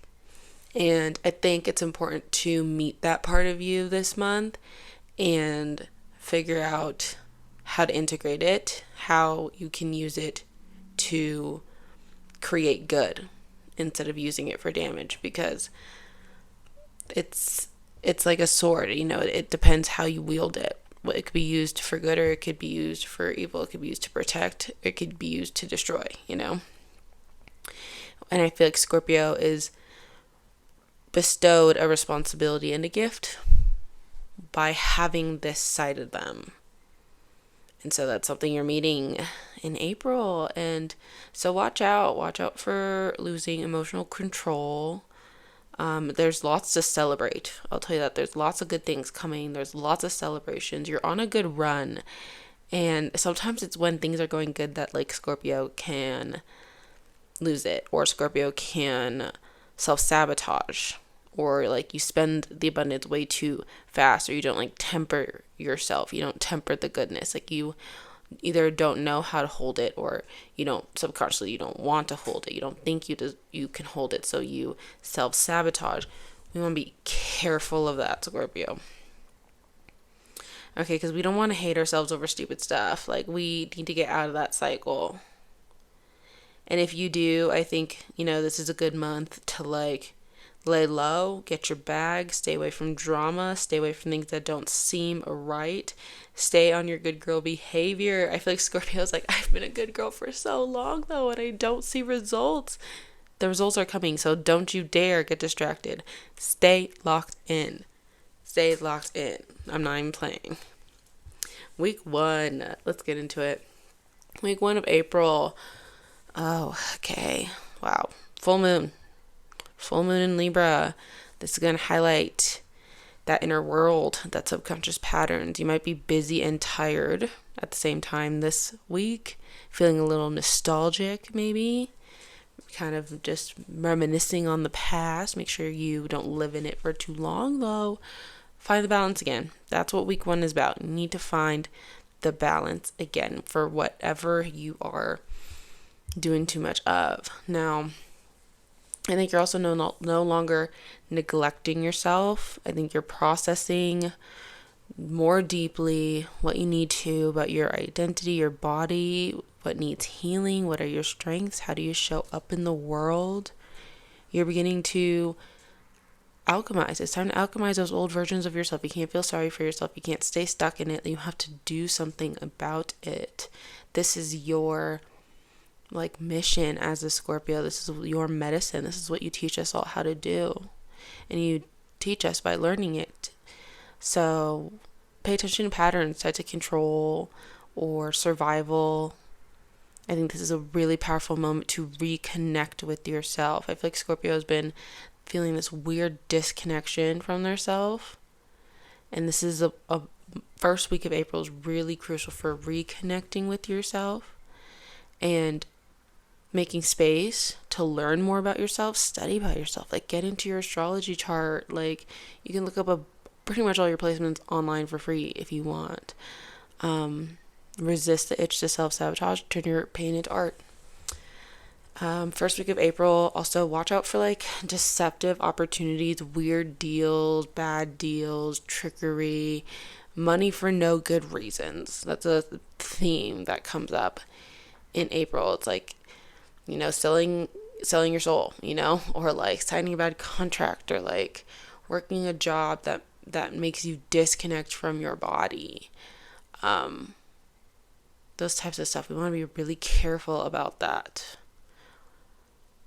Yeah, it's kind of a tricky energy there. An image I get is someone says, "Hey, I love your content. Let me sponsor you." But they want you to promote something that you don't stand by, that is not right. It's tricky money like that. Be careful, things like that. Or it's money of selling our body when that's not really what we want to be doing. I don't know. Tricky energy there. But week 2, Scorpio, reality check comes in. I think you give no fucks anymore. You do not give a fuck anymore, and that could be a good thing or a bad thing. Let it be a good thing. The people around you will know too that you don't, and I think they want to be there for you. They want to help you. I think there's sureness in what you stay and what you say and what you stand for too. So I think that you aren't afraid to say what's on your mind. I think you aren't afraid of the impact of your thoughts. You know what the impact is, and you can trust that you're responsible with that. Create space for grounded, intentional mindsets during this time, because sometimes if you give no fuck but you're grounded and you're intentional, man, that's when the most powerful moves can be made. So, second week of April, I think you're also, they might be going through some change within your home, family, maybe some karma being worked through there with Pluto and Aquarius. That's letting go of old dynamics. Maybe there's necessary shifts happening in your family, moving or people moving in and out, whatever. I think Scorpio, maybe if you want to move, that's something that you are working towards. Make sure you're saving for it.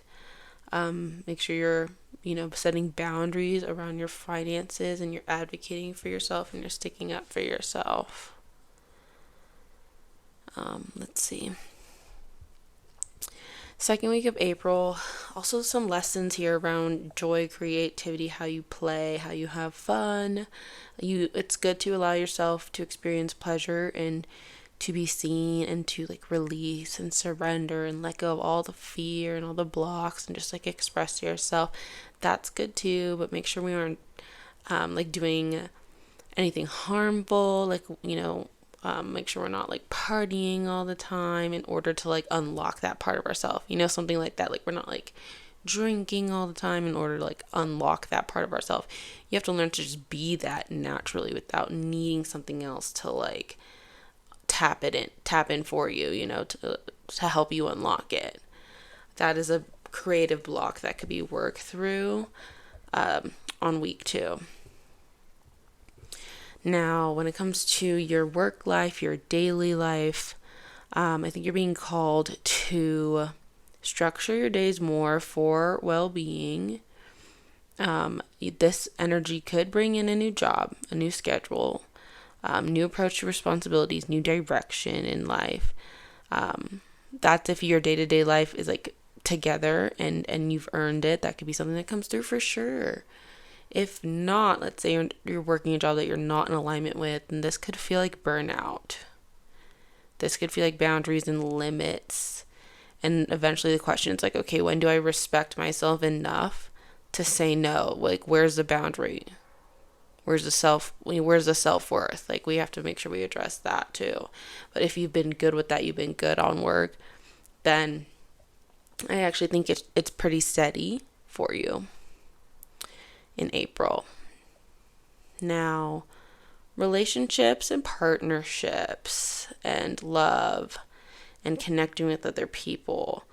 I think this is a great month for that. I think it could be really fun, and I think you'd be dating a lot, relating to people a lot, or connecting with people a lot, a mass amount of people. I don't mean that in a weird way. I mean that in it could be business connections. It could be going to a business convention and connecting with a bunch of people that way, or connecting with new friends. Maybe you go on a random retreat or something, and or you join a dance club or something. You meet friends there. You could just be connecting with a lot of new people, and that could be fun. Will all of them stick? I don't know. Some people are seasonal, some people are just a friend for the class, but it's fun, and I think that's something to enjoy that third week, Scorpio. Put yourself out there more too, if you've been stuck in just a same old routine. Fourth week of April, I think that we need to commit to something. We need a sense of purpose, we need a goal, we need a path.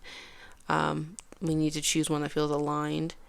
And it will be outside of our comfort zone, but we need to not give up on that. There's this tension between what feels safe and what's expansive, like a baby bird ready to leave the nest, but isn't quite, all the wings aren't quite developed yet. But I think you're taking action and you're committing to your growth. And I think you need a code of conduct to live by. Like, these are the rules. I set them for myself. I'm not going to break them because I respect myself. Scorpio, you might not always like to follow other people's rules, but at least follow your own. Because sometimes we could be such a rebel that we don't even follow our own rules. But I think to have a code of conduct is a good thing. It's kind of like not even rules, it's just like this is the guideline. Like, if something feels off, I know it could come to this written, guideline of like what my morals are and what my values are. And if it's out of alignment with that, then it's out of alignment with me. That's a writing exercise you can do. Your career and public life, I think you're getting more confident there. And I think you are presenting yourself and what you're here to do, and you're not afraid to take up space and allow yourself to be seen and take a seat at the table. Trust your path, trust your presence. I know it can be scary. Sometimes Scorpio, likes to lay low and prefers more privacy. So it can be scary, like being seen and like putting ourselves out there. But I think that there's a good public reputation being built slowly but surely. And you don't have to hyper focus on it. Like, I think the more you back off from it, the better. Like, I don't know. It's kind of like it's the image I get. I know this is pretty random, but like the image I get is like an influencer who posts like once a week instead of every day. It's like, it's almost better that they post once a week because then everyone's like excited for that one post. You know what I mean? It's like this weird, like kind of backwards effect where the more you lay off, the better. Just trust that you're putting good work, good energy out there, and that's being recognized. Friendships, communities. Like I said, you're building a web. You're building a good web of that. And it's like you want to make sure that you are intentional with it, because what Scorpio is doing is you're building a web. Now you could build a web of really good connects, or you could build a web of like really bad connects that like pulls you down, so just be intentional, use your discernment, follow that code of conduct, and align with people who have similar codes of conduct. This is kind of where you fine-tune your future, fine-tune your circle, fine-tune yourself. There's a lot of like internal clearing, a lot of release, a lot of behind the scenes work for you this month. And at the same time, it's like it is being recognized, but it might not be like, wow, it blew up overnight. It's like, wow, the people that are around you are really starting to see you change and glow. And I sometimes feel like that's when we want to be the most careful, because it could also be like the people around us that can get a little jealous. The people, they're there when you're doing good and then they disappear when you're doing bad. Those types of people, yeah. Watch out for that. Again, have your discernment, protect your energy, protect your light. But yeah, I think it's going to be a month of new chapters, a month of relating to a bunch of new people, and a month of getting more connected with yourself again. Thank you so much for listening, Scorpio. I hope you enjoyed this. I can't wait to read your comments. Best of luck in April. We'll talk soon. Bye. Sagittarius, Sun, Moon, and Rising. Welcome to your April 2026 horoscopes. Super interesting as I'm stepping into your energy. I felt like there was almost a wall I had to get through, and I almost feel like there's a wall you're getting through in terms of yourself this month. It's we'll get into that as I dive deeper into the astrology, tarot, and intuitive messages. But one thing I want to say is I love the energy of summer for you, and I think there's a lot of prep going into April for that time period. Maybe you have something big planned, maybe you have a trip planned, or maybe that's just going to be a good time, or maybe you're making some big moves. But I like that energy of summer. If you are trying to like plan something, June and July are a good time, so it will be August. And yeah, you can start to prep for that now. You're also getting out of your bubble a little bit. I think you've kind of been stuck in a bubble. You've been in isolation, out of touch with people, out of touch with reality. And that could sometimes fuck with a Sagittarius's identity. And I think your identity has been changing rapidly over the past couple years. And we're kind of coming to terms with that in April. Be careful of being like sucked into media and the news as your only form of connecting with people. That's not good for Sagittarius. Sagittarius is supposed to be connecting with people in real life, sharing their thoughts and ideas and whatnot, not just like taking it in, but also sharing it out and engaging in conversation. And that's the thing with social media. You're just like a sponge to absorb it. It's not like an engaged conversation. And also be weary of diversion. That's something I felt when I was stepping into your energy too. It's almost like I couldn't get to the heart of your energy. Something was like diverting me. Something was like distracting me. So be careful of that theme occurring in your own life, where like you're trying to get to the heart of yourself, or you're trying to get to the heart of like a problem, or the heart of like, you know, a project. Yet you feel like there's these constant diversions.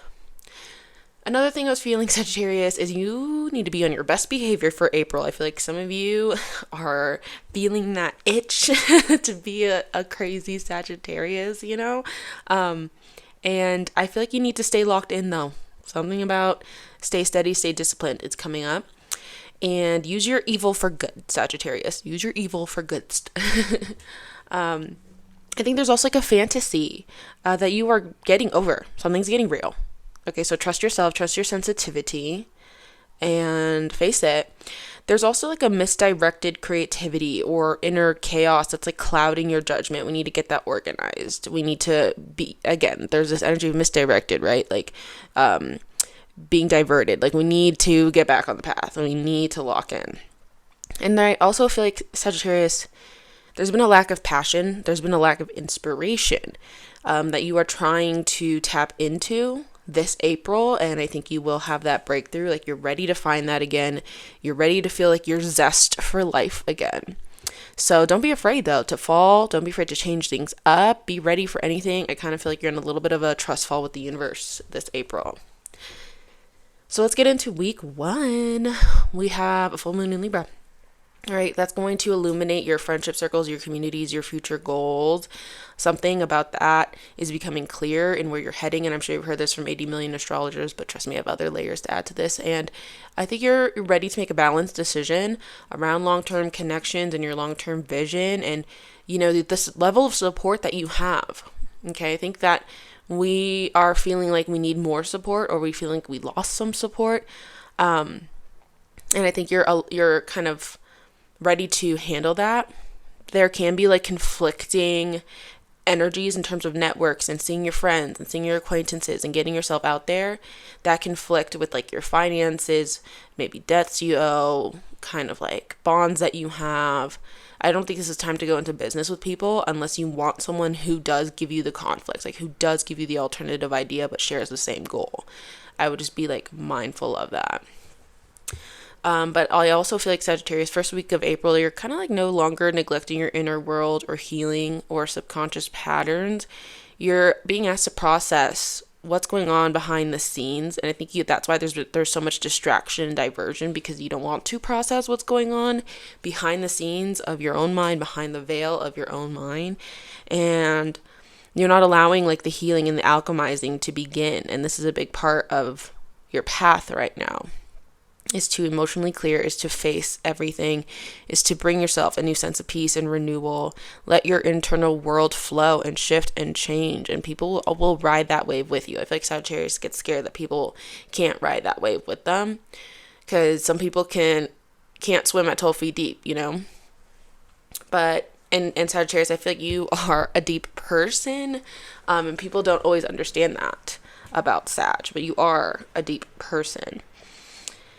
Anyway, so I think first week of April, let's address the fact that like something has been off or mismatched, right, with your identity. And it needs work. People look at you and don't think your life matches who they perceive you to be. And I think that's kind of like a sensitive point or a tender point for Sagittarius.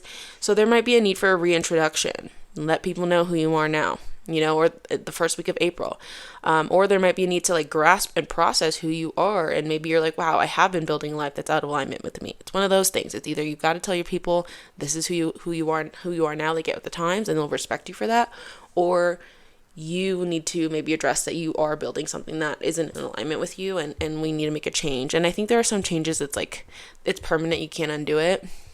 But there are also certain things where it's like, well, you can still get back to being yourself, and you can still get back to a life of alignment, a life that feels like you. Anyway, second week of April, this is where finances are pretty important. There could be a reality check that comes in with your finances, your self-worth, your stability. I think you're being asked to observe your ways of operating, your philosophies behind scarcity, or any limiting beliefs that you have, and redefine what security means to you. There's this level of being a little bit greedy second week of April, kind of not greedy in like a bad, selfish way, greedy like a dad or a mom is selfish. Just like we're greedy because we got things to pay for, we got mouths to feed, we got dreams to succeed in, and I don't think that's a bad type of greedy. I do think there's a little bit of a tension here, right? With career versus like your passion or your creation or your projects, your side hustles, or even children that you're taking care of. We're trying to juggle that. We're trying to balance that. And career could be taking like a lot of time. And I feel like with Sagittarius, you have like a job that you work for money, but then there's the thing that you're really passionate about. So that could be kind of like a conflict in the second week of April. Is kind of like, how do I fund my life while, chasing my passions and keeping myself happy, and keeping my like family happy? That could be like a little bit of a conflict, but I do think you can overcome it. You just need to communicate what you're feeling and ask people to help you, to give you ideas on how you can rebalance everything. I think that there's good advice coming from people around you. And I think, like I said, there's this focus where you have to lock in. You need to stay financially stable, or keep chasing that stability, work on your job, keep your head down, work on your passions, your projects. There's this energy of like, close the door, have a little bit of privacy, and handle what you need to handle. And there might be some conflicts, and maybe you might be feeling like you don't have anywhere else to go, or you don't have anyone to talk to, but I think you do. But you do just have to like stay locked in and handle it, though. No one else can handle it for you. No one else can decide things for you. Ooh, sorry about that. I knocked over the mic a little bit. But yeah, and then so week 2 is a little bit of a tension point there, but I do think you overcome that, especially in week 3. I think week 3 lightens up a lot. You start to have a lot more fun. I think you have this better understanding of how to keep yourself happy, how to be more self-led and confident in the person you are now, and how to create the life experiences that you want. You might have opportunities to bring in more passion, more romance, more inspiration, whatever fulfills you. There's also a fresh start here in the heart space, and that could come from maybe healing your inner child, or being passionate about a creative project, or just taking time to focus on this month. It's like, okay, things have been hard. You've been going through change. You've been maturing, and you've been doing a lot for other people. And week 3, I think you're kind of like, hold on, let me take a second and do something for me and like recharge a bit. And there's nothing wrong with that. I also think week 3 is an important time for your day-to-day habits to kind of get into a flow, to get more organized, organize your home, organize your car, anything that is just wasting time and energy being disorganized, get that together in week 3. And you're just trying to like put less stress on yourself, support your day-to-day structure, okay? Because this is how manifestation begins to take form, through actions. I think you're also maybe coming into more of a commitment in romance or love, or a friendship or a partnership or something. Kind of gets organized too, and try not to take it for granted. There could be like a frustration or a distraction there. We could lose our patience a little bit with a partner, or with a friend, or with a business partner even, but just try to keep your patience there. Now, week 4, This is also a week where you will be handling finances, but it's more so like handling shared resources you have with people, handling taxes, investments, trying to be financially smart. You could be investing into that fifth house stuff. So if you have side hustles, business, creative projects, whatever, it's like this fourth week, you could be investing in those things more. But I think you reconnect with your purpose. You're kind of like, okay, by the end of the month, you're kind of like, now I remember who I am. Why am I doing this? Why am I here? And I think this is also a week where you get the teachings that you need, the educations or learning paths open up that kind of help you better understand what path you're on. And I think that this is also your for reputation. This is where your reputation solidifies. Whatever intention you set at that first week, I think this fourth week, it really solidifies, and there could be a release of an old reputation or a change there. Really powerful energy though. And your biggest thing is kind of like taking the veil down in your own mind. That is the biggest thing for Sagittarius. And if you could do that, then I think a lot of like good luck and good karma kind of starts to pick up, and there's like a turning point that could happen. And there's also like this inevitable fate that you just have to come to terms with. And I think when you do that, you pick yourself up from the boredom, you pick yourself up from feeling stuck, you pick yourself up from working without reward or working without passion. You start to juggle all the different, responsibilities you have and decisions you need to make. And there could be more of an inner harmony that comes in. And again, just communicate with your people and reintroduce yourself. And I think that will heal this feeling of lack of support. Tell people, I've changed. This is who I am now. You can love me for it, or, you can dish me for it. And then get over perfectionism as well. Get out of your head. Have a little fun week 3. And be discerning. And try to find inspiration again. Okay? Play. Start new projects. Create. See your potential. See new opportunities. Search them. Seek them. Okay, we gotta mix it up a little bit. Why am I stepping into a Sagittarius's energy and it's feeling a little boring? That is not Sagittarius energy. That's not Sagittarius energy. But again, just take that veil down.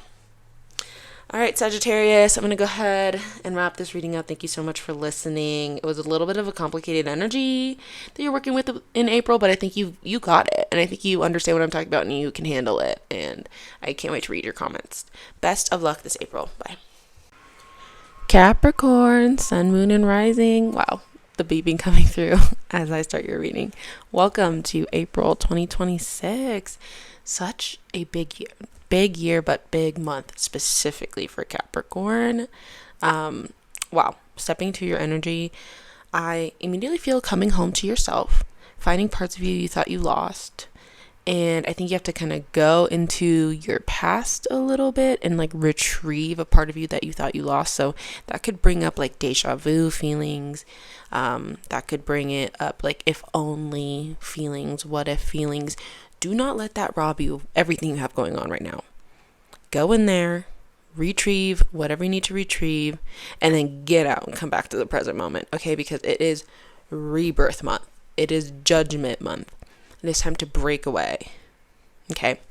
Forgive yourself for when you were younger and didn't know better. Forgive yourself. Forgive yourself for living and running with the wolves, okay?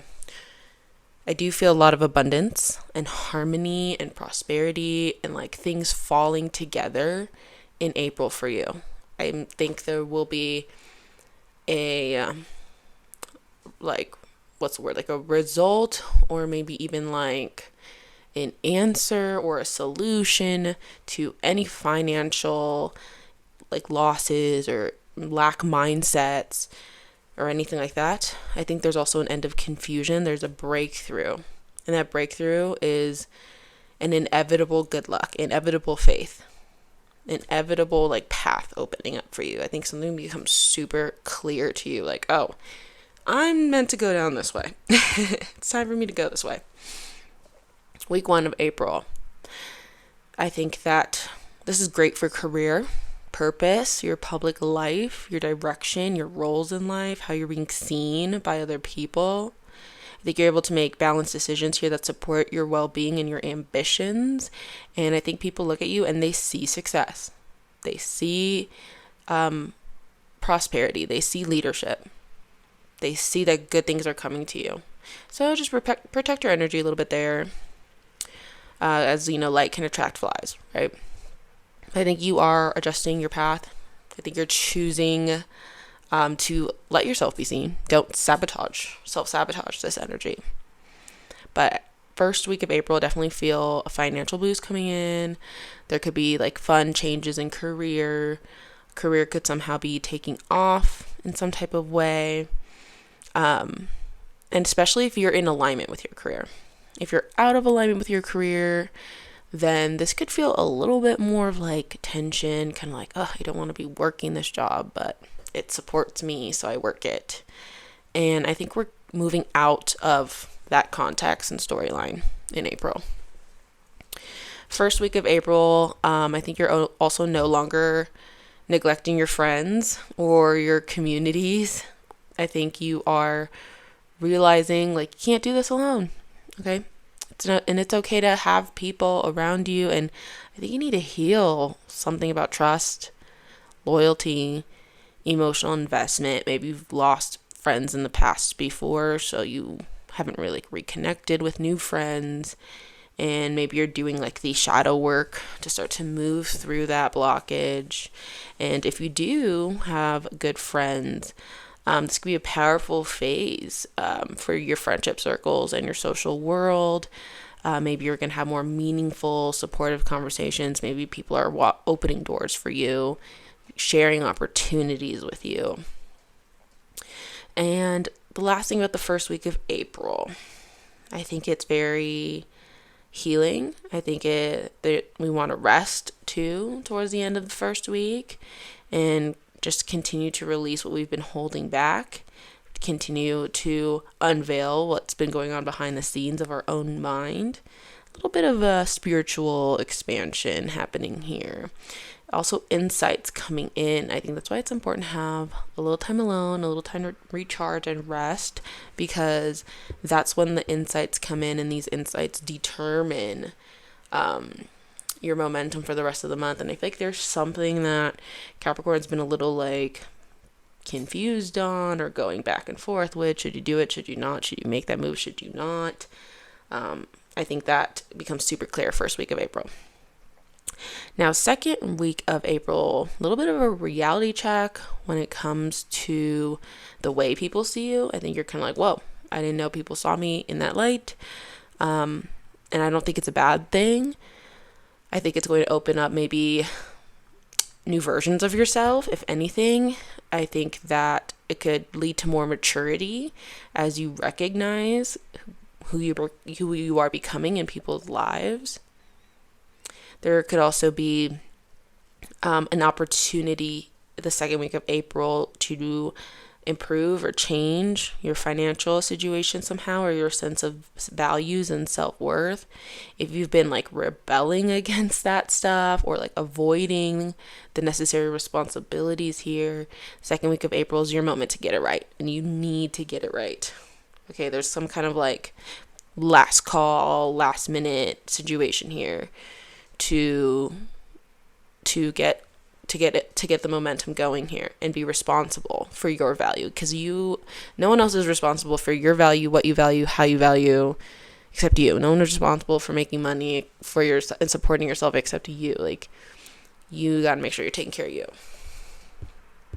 And sometimes Capricorn can be really good at taking care of something else that you neglect your own self. So that could be something that heals that second week. Example, like you're a business owner and your business is popping off and you're taking such good care of it, but then you haven't showered in days, you haven't eaten a meal all day, you've been running on 6 cups of coffee, like you're not taking good care of yourself, so something about that needs to rebalance week 2.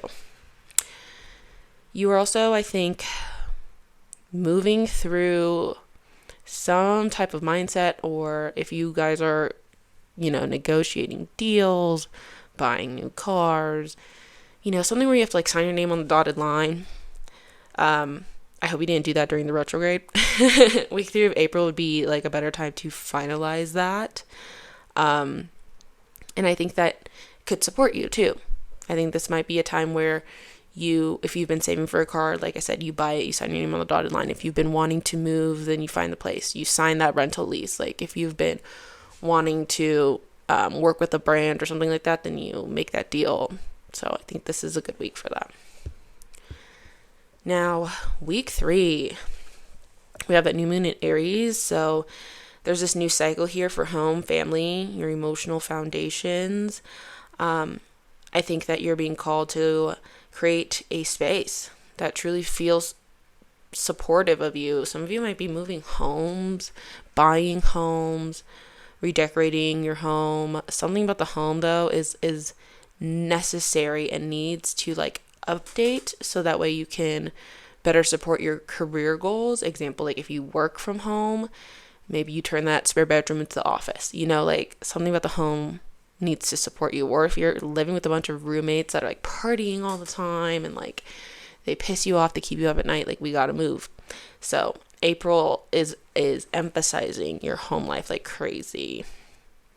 So just new approaches need to be done there. And if you're like, my home life's perfectly fine, then you need to look at your body, the home that you can never move out of. Look at your emotional needs, your strength, your exercise, your energy levels. Are those things in alignment with you? Because if we're running on 6 cups of coffee a day, we're going to burn out, right? But like, we should probably learn how to properly like nourish and sustain our energy. So anyway, there's like this fresh start in your foundations. I also think the 3rd week of April is important for having fun. Okay, don't be all work and no play, because that could burn you out too. Let's get some joy in. Let's get some creativity, self-expression. These things recharge us. Not just rest, but joy recharges us. And I think you need to connect with like your zest for life. What makes you feel alive?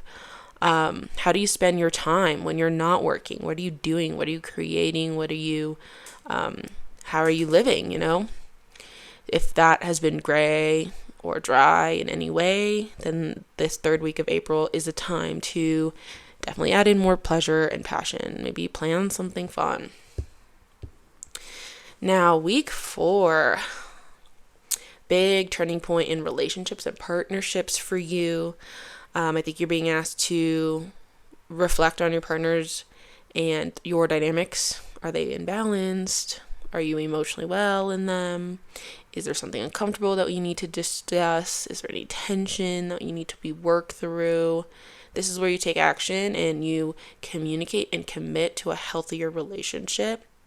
If any of you are single, then you could start to be seeing turning points here, maybe in your dating life. Someone could come in, or if you're talking to someone, then you guys reach a good turning point or something like that. This is also maybe where some of you have to like go into your past self and like retrieve something. Maybe some of you lost a part of yourself in an ex, or maybe some of you like kind of lost your romantic sides or something, like when we first fall in love, we're all naive and we're into it, and then we are a little more like cautious the second time around. But maybe there's something about that you could take back. Like your romantic sides can be like re-sparked.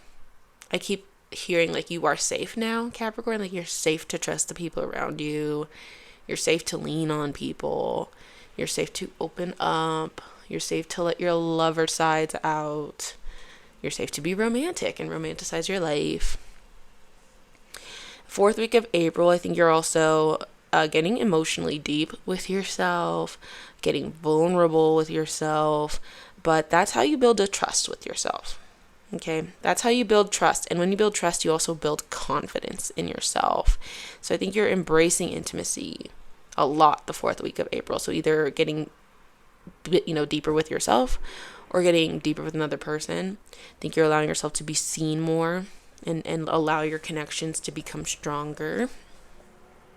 There's also a refinement here in your beliefs and your direction and your purpose in life. Some of you are getting a new purpose, a new role in April. Maybe getting a job, promotion, or maybe changing jobs, maybe getting better offers or deals, or adding a new form of income, something like that.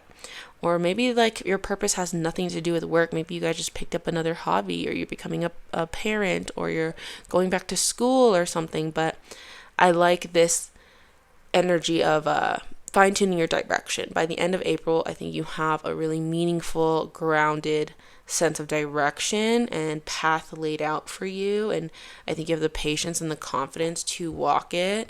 It's like we're not like delulu about it. We are respectful. We are training for it. We are patient with it. We are determined. We're really embracing those Saturnian themes this month and working with that Saturn in Aries. And Saturn in Aries says, I'm not the Lulu about it. I'm going to fight for it. And it's going to be mine no matter what. I'm going to train for it. But I think there's a lot of powerful shifts in your public life. Really good ones, too. And from there, you heal your inner world and your home base, your mindset, your relationships. Things start to fall together, like I said. Like this energy of April. And I think you're elevating this April. I do. I think you come out of it better than you started. So love that energy for you, Capricorn.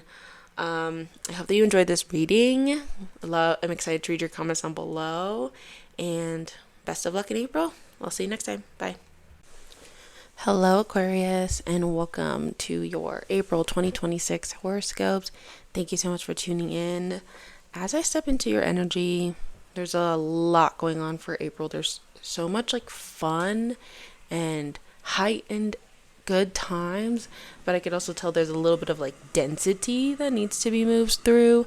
So one thing I can see is you guys going out more, even if it's alone or going out with friends, family, whatever. I think that's a good thing for you in April. I feel like you're kind of the one that gets the gang together. You know, you're the one that gets the crew together and you bring in some good vibes. I also feel like there's this energy spiritually of like claiming parts of yourself that you thought you lost, especially parts of yourself you thought you lost in relationships. I think you're just taking that power back, taking better care of yourself. But there's also this feeling of getting out, but you can't take everyone you love with you, like healing from a situation, but you can't heal everyone that you love and take them with you. You know, it's kind of that like survivor's guilt and feeling a little bit of that. And there's some grief that comes with that. There's change that comes with that. And, you know, this isn't for every Aquarius. You know, it could be on a spiritual level, or it could be like literally you are, you know, just moving away from a lot of toxic stuff. And it sucks when you're doing that and you kind of see the people you love still in the same cycles, you know? But I think you're here to just claim back some power, take the power back, and work hard and have a good time. Like, that's kind of the energy of April. First week of April with that full moon in the 9th house. This is about understanding yourself, your emotions, your mind, your belief systems. So you might have to make some difficult decisions, or you're like weighing your options, but you have the wisdom and the information to make a good choice for yourself. I also think you're getting new perspectives about your past, about health, about wellness, about what it takes to support your well-being, and just to, you know, forgive yourself for not knowing how to do so in the past, maybe. But I think there is this energy of overcoming confusion, overcoming limitation, and like a beneficial change that opens your world, opens your mind up, opens yourself up, gives you like hope again.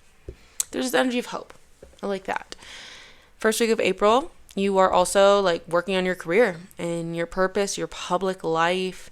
I think you kind of have your head down and you're just working.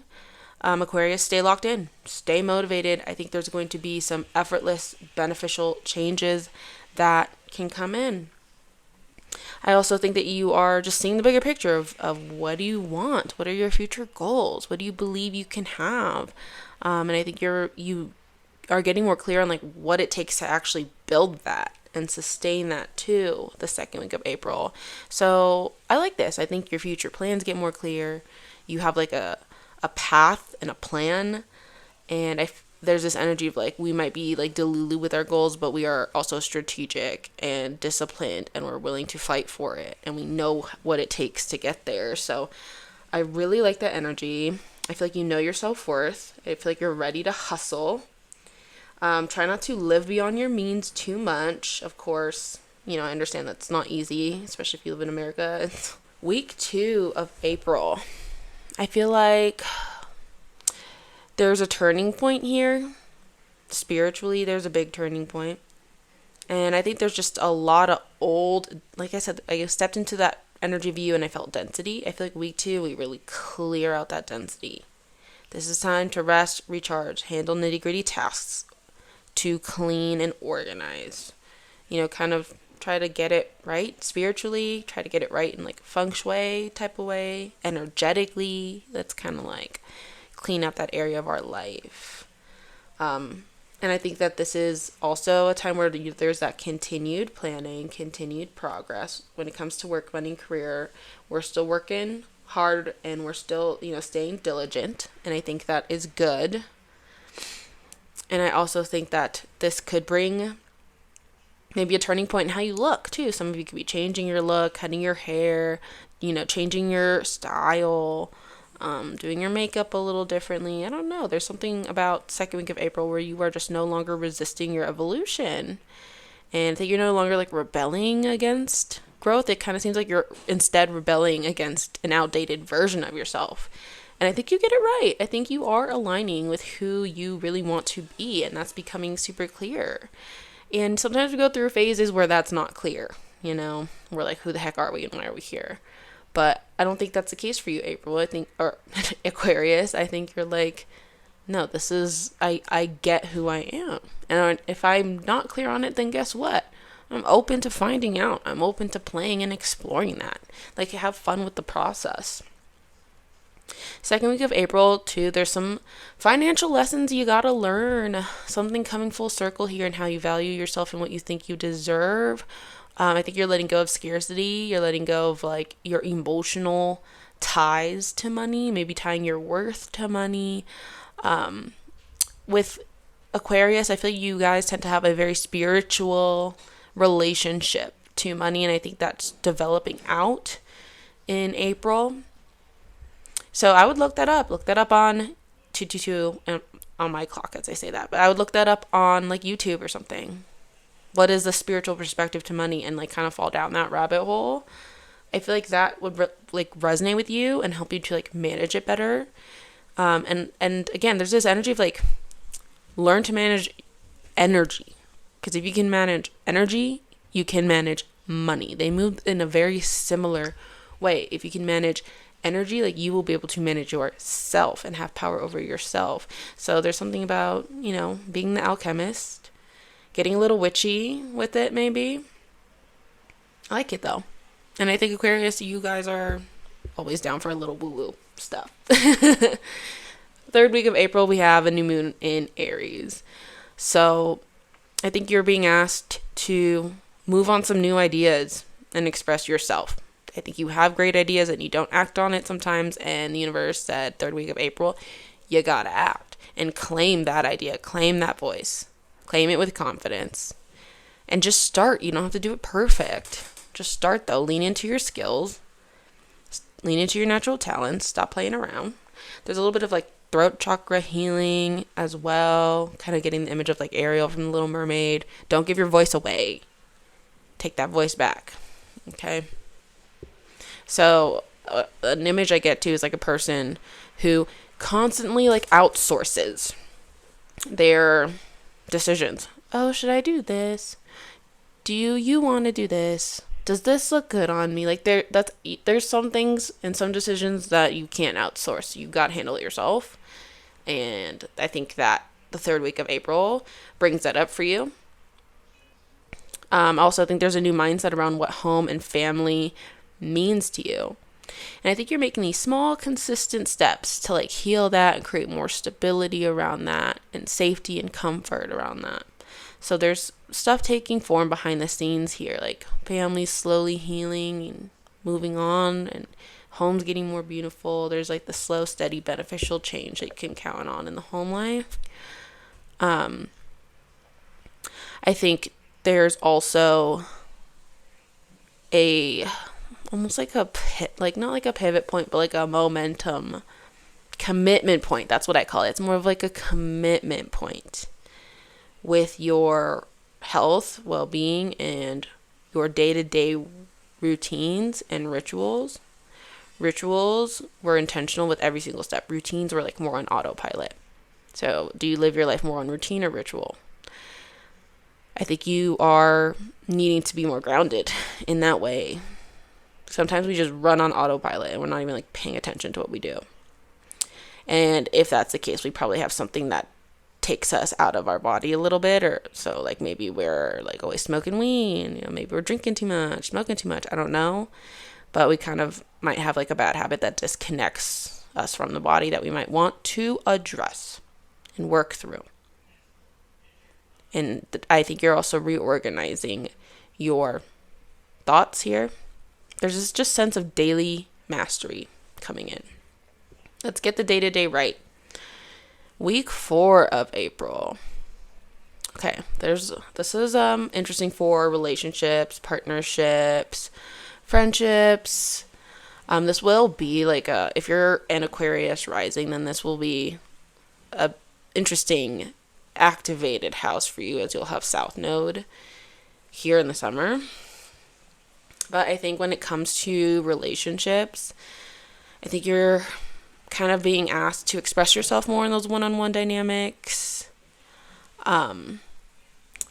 Is something growing or is something dying? I feel like relationships are kind of like a plant. Like if you don't properly water it and nurture it, then it wilts. So address any wilting dynamics. And then, see if the both of you want to water it and how can you water your relationships. I think there's confidence building in how you connect with other people if you are single or open to new relationships, open to business partnerships, open to friendships. I think you're getting a little bit more confident in how you connect with people. Sometimes Aquarius, you could feel like an outcast. You feel a little weird, and sometimes you struggle connecting with people because I think nothing makes Aquarius, like the way to be an Aquarius's friend is to match their weird. Like if you don't match their weird, then it doesn't work. It doesn't work. So sometimes it's hard finding a person who kind of like has the same weird as you, But I think that there's development in that week 4, or at least maybe you get more clear on what you need out of a friend or out of a partner or out of your one-on-one connections. And I think Aquarius too, you need a lot of like independence and freedom as well. And also week 4, it is a good time for like releasing imperfection, releasing bonds, things that weigh you down energetically. It's a good time to be vulnerable, share, trust, open up. I think this is another week for small improvements in terms of stability. I think this is where the tension here is like, how do I fund my passion, my skills, and my goals and projects? Could be working through that in the 4th week of April. Maybe you can get more clear on your marketing strategies if any of you guys are entrepreneurs, business owners, things like that. Maybe you're just getting clear on how to pitch your service or pitch your craft or make more money in whatever field you're doing. That's what it feels like. Week 4 is like this clarity on how to make more money and fund the things that we want to do. Overall, super powerful month for you. Good energy for you. Lots of direction and purpose coming in. Healing and good energy in career and social world. So love that. You're just letting go of outdated versions of yourself. That's kind of your shadow side. And also just working on how you think and communicate with people and how you express yourself. Getting more confident in doing that. I would say those are like the major themes of the month. And then financially, we are keeping our head down. We're continuing to work hard. And then in relationships, you're, I think, opening yourself up and getting more confident in maybe pursuing that or getting deeper with a partner. So yeah, not a bad month. I also think there's like this energy of like you fight for something and you get it. And I think you get it towards the end of the month. Maybe you're fighting for that job promotion and you get it. You know what I mean? Maybe you're fighting for custody or something, and you get it. You're fighting for, I don't know, like reimbursement or something. I don't know, and you get it. But I like that energy, so don't be afraid of challenge. I think you win the challenges. But yeah, thank you for tuning in, Aquarius. I'm excited to read your comments down below, and I wish you a best of luck in April 2026. Pisces, Sun, Moon. Why does that go on? There we go. Pisces, Sun, Moon, and Rising. Welcome to your April 2026 reading. Thank you so much for tuning in. Stepping into your energy is interesting. I kind of stepped in and I was like, how come I don't feel much going on here? Something about April is like very quiet. But then like the more I, meditated on your energy and kind of got deeper into it, then there were these like small, just little breadcrumbs that would come in. And I kind of feel like that could be representative of your energy in April. Maybe you kind of have that feeling too, where it's like, I don't really know what's in front of me. I'm just getting these small little breadcrumbs of what's next. And it's interesting, you're going to have that, if you are Pisces rising, you'll have that Aries stellium in your 12th house. So it's a very spiritual time when we have 12th house activations. Extremely spiritual, and there's a lot that goes on behind the scenes that maybe isn't seen publicly. A lot of change that goes on behind the scenes that isn't seen publicly. And Pisces, I feel like there's something that you feel like you need or you rely on that you don't want to need at all, and we have to like heal our relationship to that. Maybe it's money, feeling like we need it but we don't want to need it. Maybe it's smoking, feeling like we need to smoke but we don't want to be smoking. Maybe it's a person, we feel like we need them but we don't want them. There's this weird need and want and like codependent energy to address in April. I would also be careful of overspending. I think it's okay to have a little joy, a little pleasure, of course.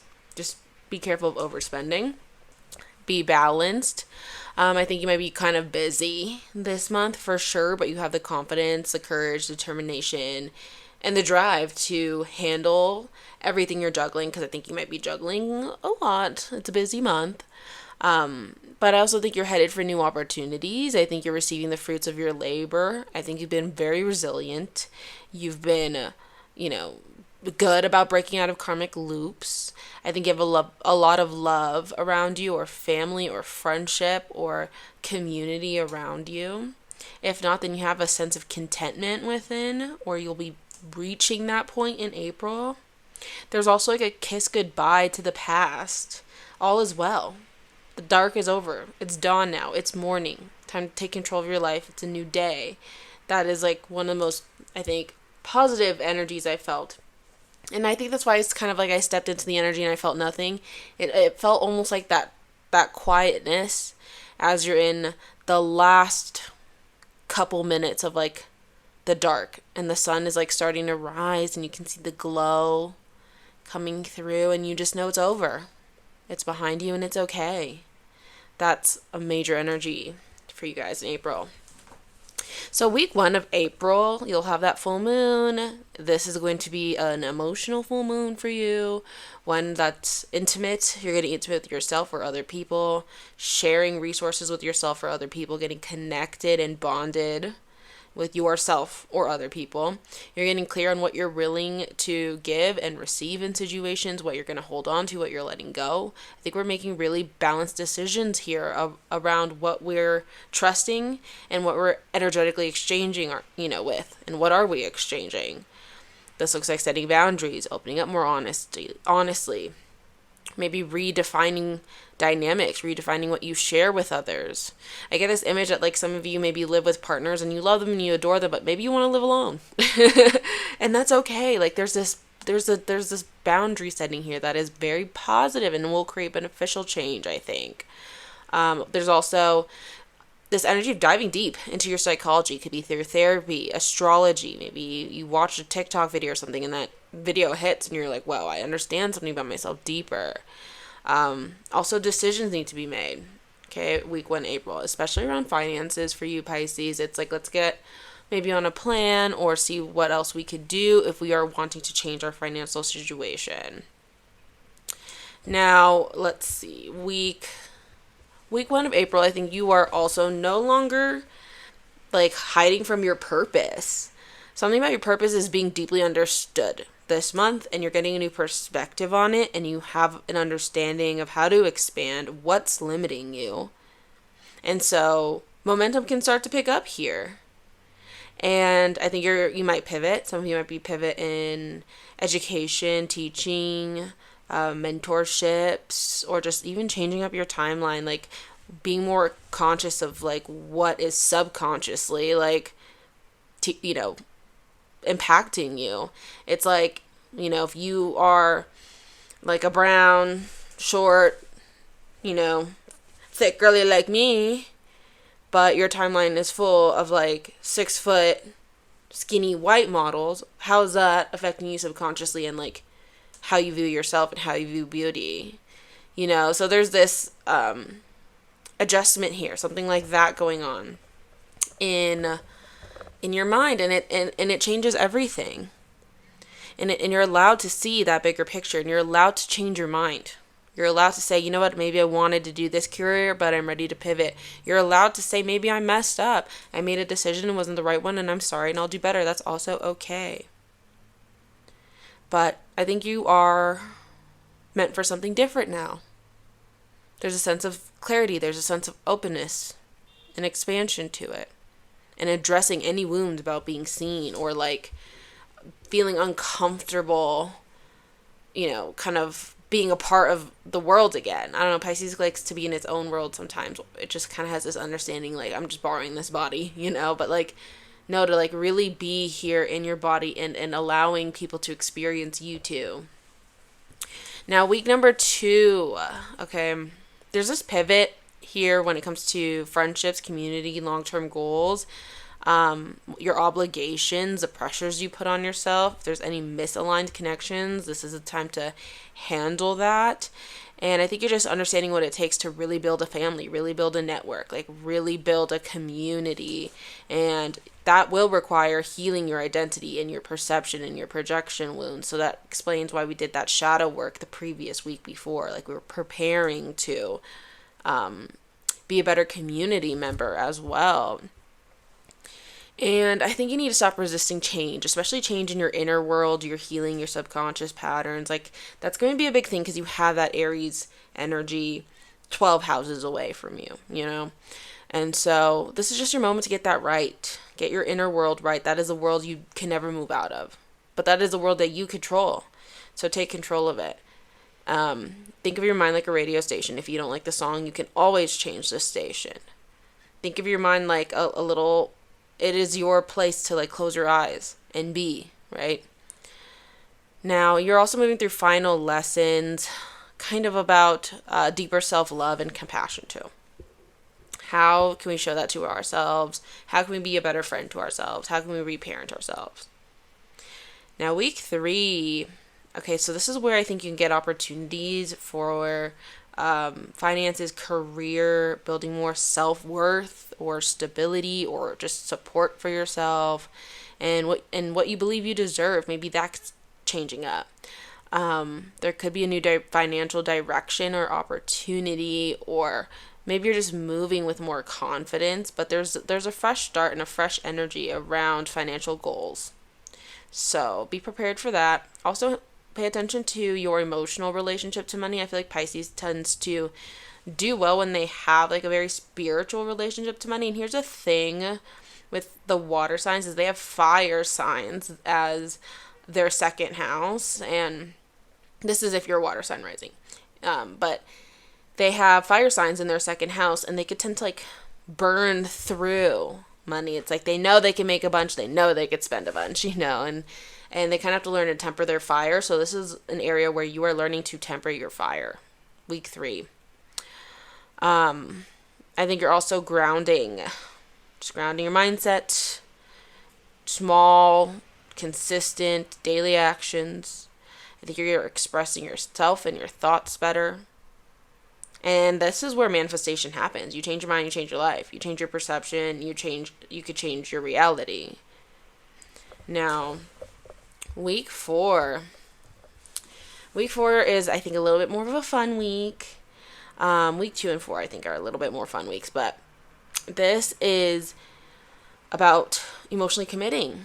I think you are emotionally committing to joy, to self-expression. Maybe you're changing up your look, changing up your style.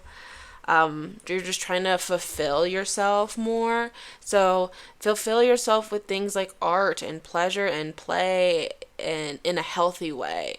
Try not to fulfill yourself in these like ways that lack sustenance, like temporary happiness or anything like that. Try not to fill your cup up with that. Fill yourself up with good, positive energy this week and step into it. And there could be some tension, like holding you back. Like I would love to go to a concert. That would make me super happy, but it would also make me super broke. But, hey, maybe sometimes like it's fun to just go out there and have the fun and have the experience, especially if you haven't had it in a while. Something like that, and I'm not saying go out there and blow all your money on irresponsible things. That's not what I'm saying. Don't be irresponsible. Don't put yourself in deficit.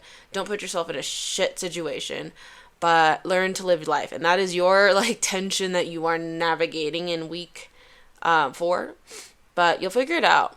You'll figure it out. And maybe you can even use your creativity to make you more monies. But I think you're also just balancing your daily life. That's really the theme of week 4. And daily life is this balance of work and play, self and people. How do we find that balance? And I feel like you've been a lot of focus on yourself and work kind of energy. So trust yourself to also play. Okay, that's part of building stability. That's part of keeping yourself happy. That's part of self-care. That's part of self-love.